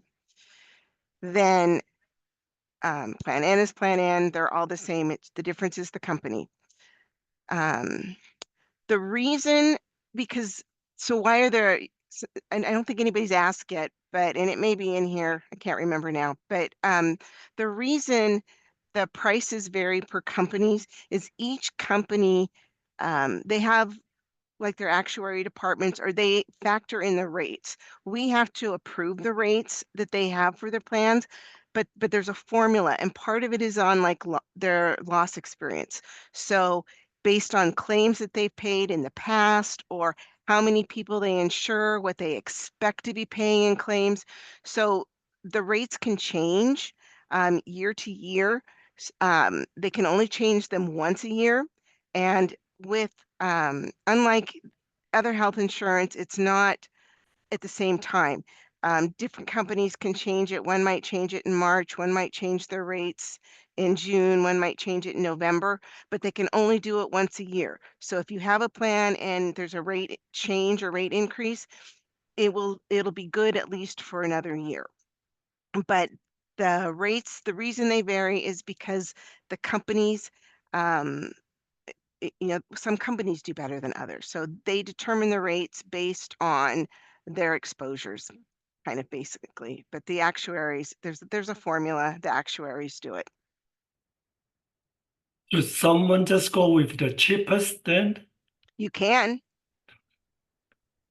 I mean, yeah, unless you have, I mean, and I don't know why somebody would pay $100 more with one company than another, unless they just have some huge loyalty to that particular company, or if they just have a real dislike for another one.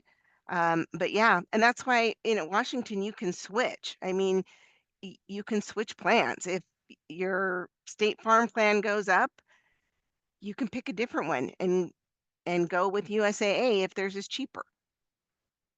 The one thing I'm going to tell you to do though, never, ever, ever cancel your plan if you're applying for something else until you have the new plan and the whatever you want effective and in your hand. Because if you cancel that policy, you've lost your guaranteed renewability.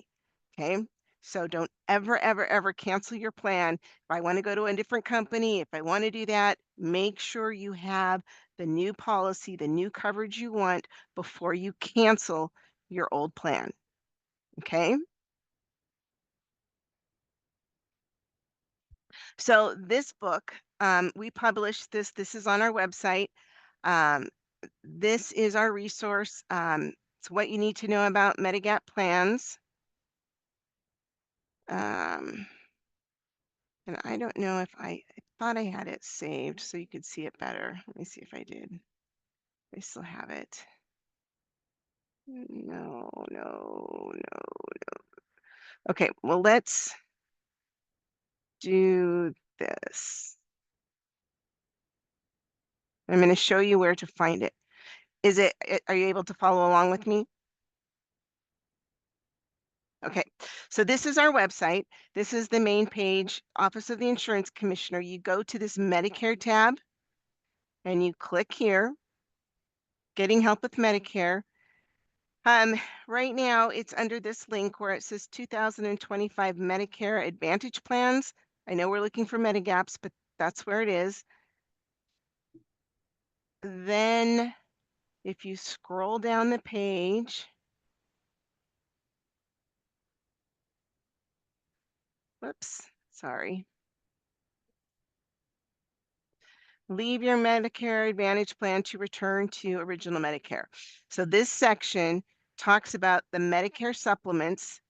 So this is a plan. This is a link to that chart that we were just looking at. This is a link to the book, what you need to know about Medigaps, the Medicare supplement books. So if you click here, it's going to bring the book up. There are some paper copies. If you have those, you can order them from publications. There was an error in the book. They're getting it corrected. Um, it's minimal. It probably won't affect you, but there was an error. They've updated it in the online version. It is correct. But this book will show you what a Medigap plan is, when to buy it. So it goes all over, the qualifications, what it covers. And I'm sorry for going, see Medigap plans and snowbirds. So there's a section that talks about why that's advantageous to people. And then there's a section here. So it talks about switching Medigap plans. So this is if you want to change from this plan to another, or you're thinking about different scenarios. It will tell you if you have to go through a written health screen, what type of plans you have the right to buy, what kind of plans you can get. So um, it can be confusing, but it's all right here in this chart. And so if you don't understand it or you need help with it when you get there, once you get used to reading the chart, it's a lot easier. So just, reach out if you have a question. Do, Yeah. Uh-huh. do these type of programs go in and out of service areas, kind of like the Medicare Advantage plans? Are they pretty solid when they're there? They're just there. It's like a PPO, the Medigaps. Yeah. I mean, I'm just saying, do they pull out of the, Advantage plans go, we're not servicing this area anymore, we're done?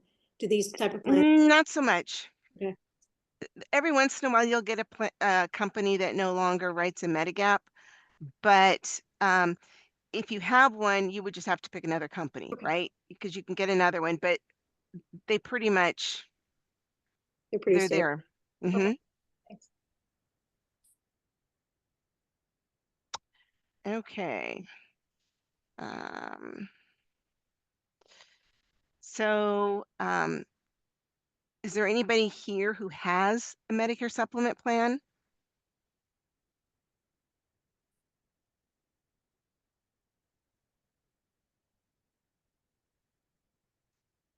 No. Okay. So as far as why, whatever. So Tim likes to share an example of the Medicare supplements, as to why sometimes it's a good idea and why some people you pick them.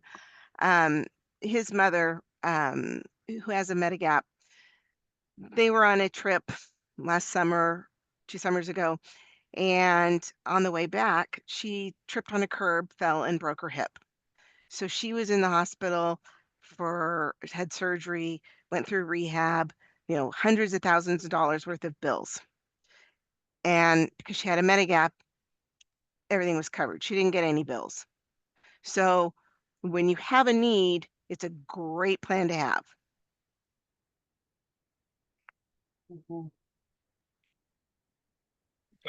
General question. I don't know if this is a good time to ask it, but Sure. just as an advisor, let's say a client comes and they've chosen that Medicare, traditional Medicare is the best choice for them.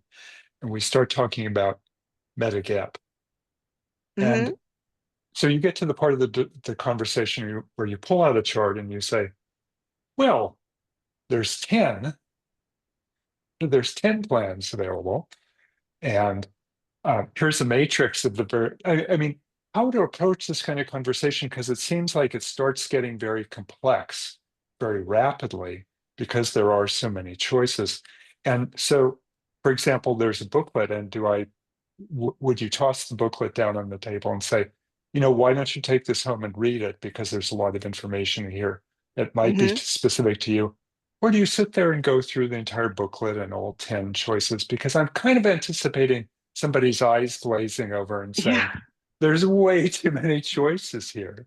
Well, if you can explain the Medigap, really the biggest thing with the Medigap, it's more which plan, which you want an A, a B, a C, a D. So if you can kind of explain what the differences are to the which plan they want, is the company's really not that big of a deal. I mean, it is, but it's not. It's more about which, do you want an A plan? Do you want a B plan? So if you can kind of explain what the difference between a Medigap and a Medicare Advantage is, and then these are what your options are for the Medigap, I would absolutely send them home with the book to read about it if they have more questions or want to look at it.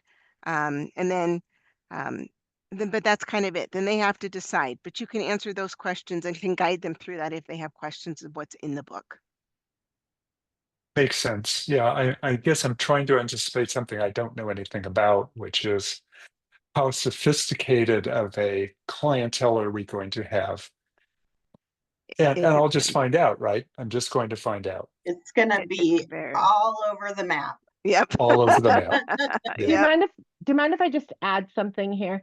So Mark, often when we have those clients, it just comes down to the value for them. And they really are looking for the lowest price, because these are paying secondary to Medicare. So the companies aren't making any decisions about whether care is going to be covered or not. They're just going to cover their portion that Medicare doesn't. So we kind of educate the client about the value of it. And while I have the mic, what I am going to say really quick too, is I have touted the Medicare Plan Finder, right? And talked about how we use it. There are Medigap price comparisons on the Medicare Plan Finder. We do not use it. We use the state tools, because we're always going to use the sheet that Linda showed you, and not the Plan Finder, not the Medicare Plan Finder to compare these. But it really does come down to there's a plan for 206 and a plan for 203 and a plan for 210 that are the lowest price plans. Generally, we kind of talk it through. What do they want? And then they take those three companies and they call them. Honestly, that's like 90% of the time with Medigaps. It's really complex, and then it boils down to this little thing, right? Because it's about value. Right. So, okay, so like, I'm sorry, guys, I think I have way run over my time. Let me see. We've done this, what it's covering, the exercises. All right, I guess that's it. So I've left you a little bit of time, Noreen. Does anybody have any other questions before I give this over to her? You can quit listening to me, Gab. I just want to say I think you did a really good job with a very complex topic, and I feel a lot more empowered to tackle this now. Thank you very much. Oh, you're welcome. Thank you for that.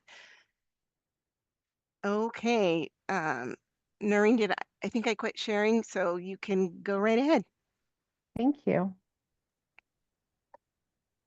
Yeah, and you'll be seeing more on all of these topics. You'll get more training on it and see it in opportunities to train, like have training on our modules and things like that. So, and many times for people like the low income subsidies that we're going to talk about now, Medigaps, it's 3 or 4 times that, a little bit more gets in each time, and then you see people have their aha moments. And it's usually after 3 or 4 times of having different kinds of exposure to it. So don't sweat it. My favorite thing about the Medigaps, just before I move on, is everything I need to know is on those charts. If I'm looking for the high deductible, it's on there like 2 different places. It's underneath the chart with the check marks, and it's at the top of the pages. And everything is there. I don't need to remember anything, because all of the information is on the chart. All right, so we're going to talk about Medicare savings programs and extra help just very, very quickly, because I want you guys to have some time to ask questions too. And you're going to get a lot more training on this too. But the tools that we use to help people is the rainbow chart that's in the back section of your binder. So there are 2 different kinds of assistance programs. There's state assistance programs that are available through Medicaid, and then there's through the state Medicaid program through HCA and DSHS. And then there's programs for extra help, which is prescription drug coverage through Social Security. And I'm not going to go through all of the slides for you. What I am going to talk about, but you're welcome to read them at your leisure, because this is enthralling stuff. But what we mostly help people with, I'm looking for the rainbow chart. Sorry.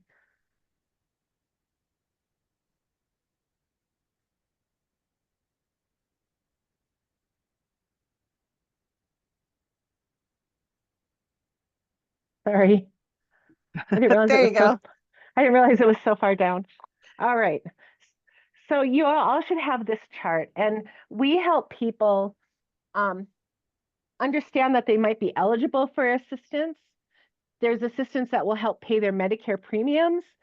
And that same assistance might prevent them from having any balance billing on their Medicare, meaning that if Medicare pay, if they have a deductible, that Part B deductible of 257, or the Part A deductible, I think it's 1687 this year. There's some of the benefits that eliminate any of the cost. That's called balance billing, the cost sharing for the client. So that the state programs help eliminate those costs. Part B premium, so it might pay the Part B premium for clients and eliminate those costs. It's primarily the Medicare savings programs that we help people with, okay? And what we do is we help them understand that they might be eligible for it. So we do an income screening. Like if we're talking to someone, we'll say, there are programs that are available to help you with your Medicare costs. They're dependent on income and your household size. Do you mind if I ask you some questions to see if you might be eligible for those programs? Okay, we do this on just on a regular basis. And if they fall into these income limits, then they're probably going to be eligible. And what we do is we encourage them to apply either by going to their local DSHS office, or it depends on our sponsor practice. Some sponsors have people do the applications, have counselors do the applications, and that's something that there's training for. And then some sponsors are affiliated with an area agency on aging or another organization that part of their work is to submit applications for people and also connect them with other programs that might be available, like utility assistance. So anyway, what we do is we get the income information and see if they might be eligible for one of these programs. And then we send them to DSHS. And anyone eligible for any of these programs is going to get their Part B premium paid. Okay, so the state is going to pay their Part B premium for them. They won't need to pay their Part B premium. State's going to do it for it. These are partial Medicaid.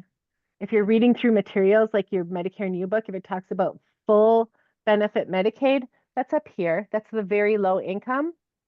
And the people who are eligible for this program are also, because their income is so low, it's $963, that's less than $1,401. They're also going to get into this program.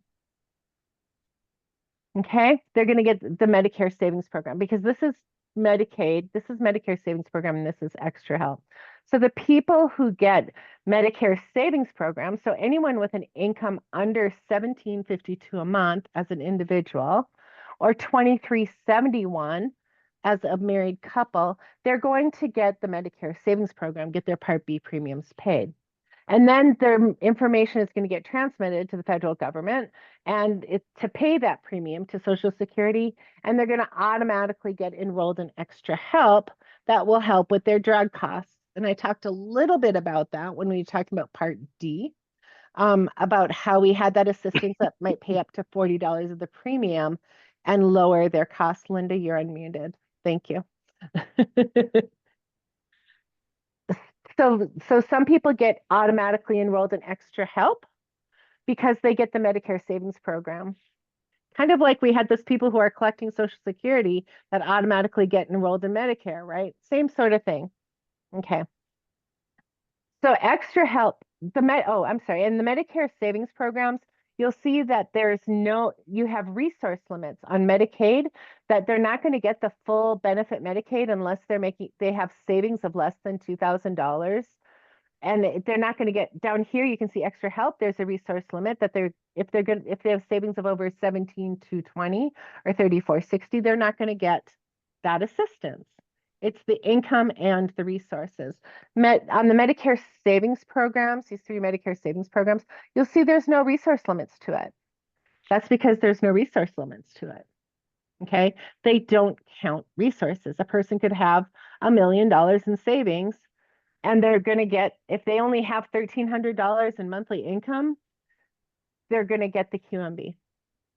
Okay, that's highly unusual, just so you know. I mean, someone who has that low of monthly income probably doesn't have that big of resources, right? Because it's based on basically a lifetime of earning in their Social Security that they're going to get.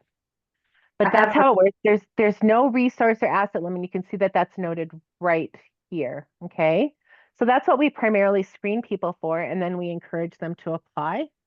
And then we might help them with their coverage once they get their eligibility based on what assistance they have. I have a quick question. Sure. That's gross income, right? Yes, it is. It's on here, gross income. Okay. Yep. So if they're on Medicare and if they're already on Medicare and we're talking to them, this 1401 is their gross. It's not with their Medicare with their 187 for Medicare taken out, or 185. Oh, okay, thank you. Okay, yep. All right.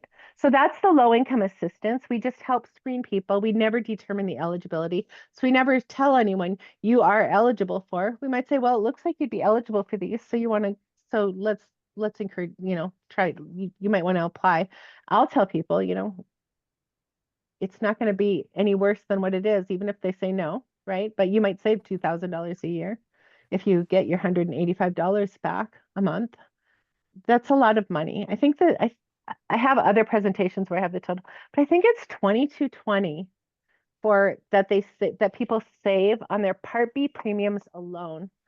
And for someone who's making $1,752 a month, if they're saving $2,220, that's more than a month of income that they're recouping by getting this assistance.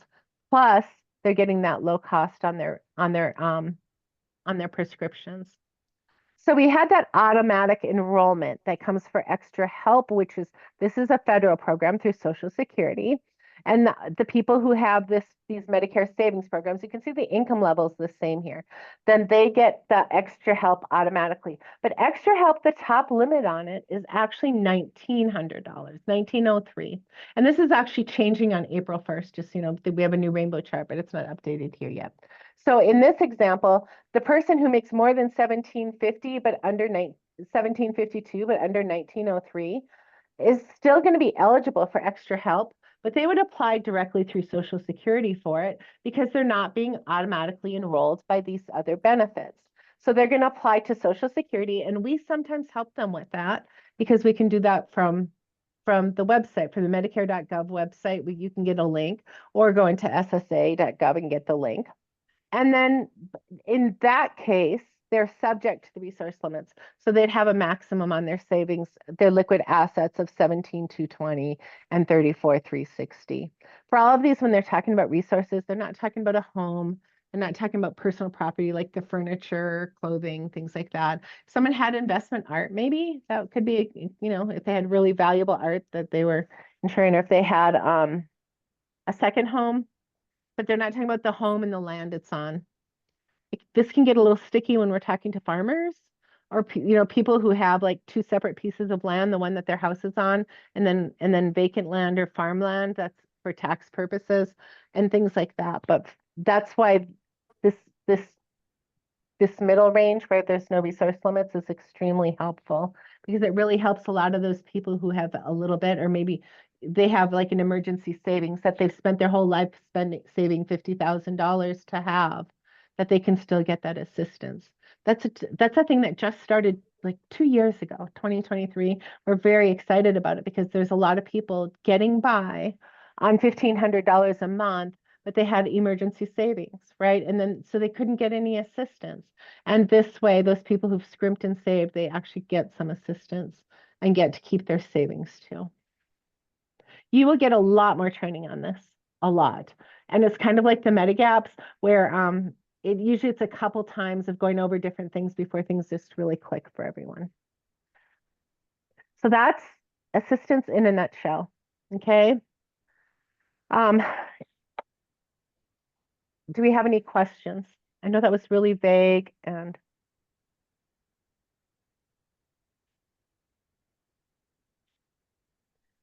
when I'm counseling people, I generally say, I already gave you my little spiel about how I put it, that there's assistance programs for people who, based on their income, that they could save their Part B premiums or money on their prescriptions.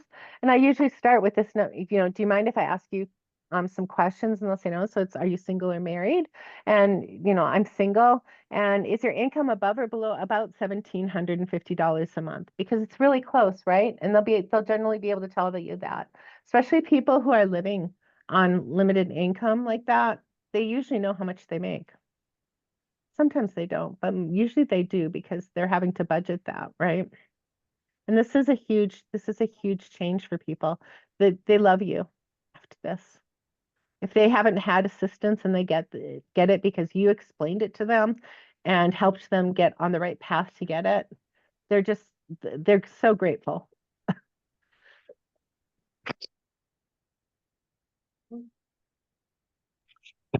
Okay, so do we have any questions? I know I went over that really fast and did a really general glimpse of it. I think I just used this one slide for like 20 some slides or something like that. But okay, going once, going twice. We have 4 minutes left.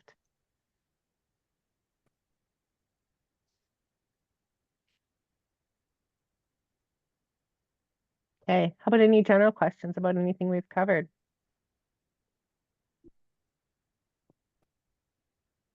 So I just have a question. So what's the next step for us, the volunteers?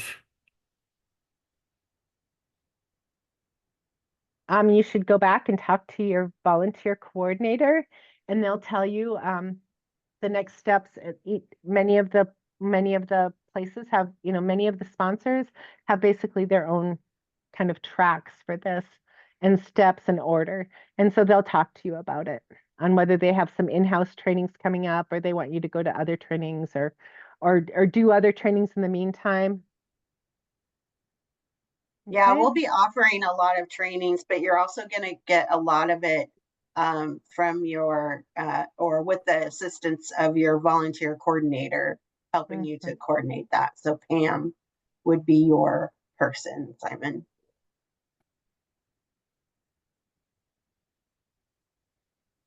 Okay.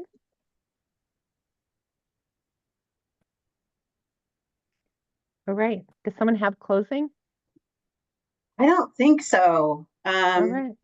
I just wanted to just say thank you all for participating and being such a great group. Sorry, this last part was a little bit rushed, but really, this presentation on Medicare savings programs and assistance is something, I mean, it's just really hard to take it in your brain at the end of 2 days of 4 hours because it's something that, you need to see 4 or 5 times before it really sinks in and you understand it. So don't worry about that. Don't worry about anything else that you weren't sure you completely understood because there's this is just the first step and we just want to give you an overview and not get too technical because you probably wouldn't remember it anyway. Yeah. Yeah, and just one thing I almost forgot to say is, remember I said one of my favorite things about the Medigap chart is that everything's on there, so I don't need to memorize anything. And it's the same with the rainbow chart. Each of these pages, each of these lines has a page that coordinates with it that gives all of the details and links to more information. So as long as you basically understand how it works, you can find what you need to know. And it'll get easier, but it's another one where the tool is complete. It's quite complete. And team, I just wanted to point out, Marlis had asked what training is available next. Earlier, I had put into the chat that through the local sponsors, we do have continuing education sessions every month, and those are themed. And then we also have a lunch and learn session every month that is kind of a deeper dive. It's a more advanced lesson. And then we're working on some other things too that I think will be very exciting for the coming year. But I'm very grateful, just as the regional training consultants have said. I'm so grateful that you are here, and I'm so impressed with all of you as humans, and also as new volunteers with this incredible depth and breadth of knowledge that you come to us with. Thank you.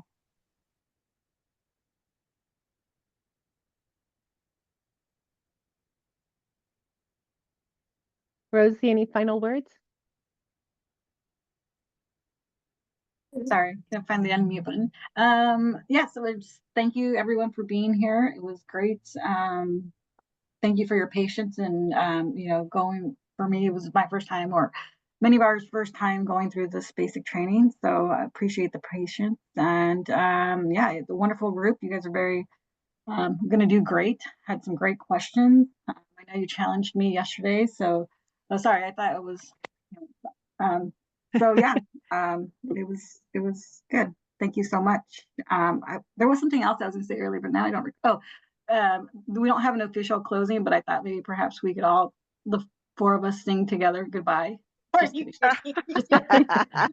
In unison. Thank See you you. next time. Thank you. Thank Yeah. Thank you. Have a good night. Bye, everyone. Thank you, everyone. Good night. Thank Okay. you. Rosie, I you love all. that idea Thanks a for next lot. time. Bye. Thank you. I And was gonna next say, time, you guys all at the same time need to have like a hand gesture or something. we can sing the song from Sound of Music. Yeah. I So love long, it. I don't sing. farewell, I'll be Sing. Yeah. goodbye. Yeah. I don't sing.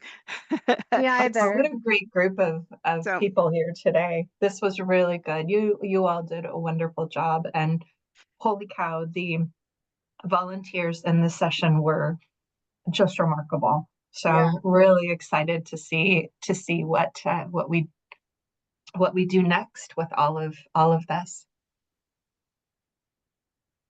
Yeah. I'll it's been see great. you. I'll see you in a moment.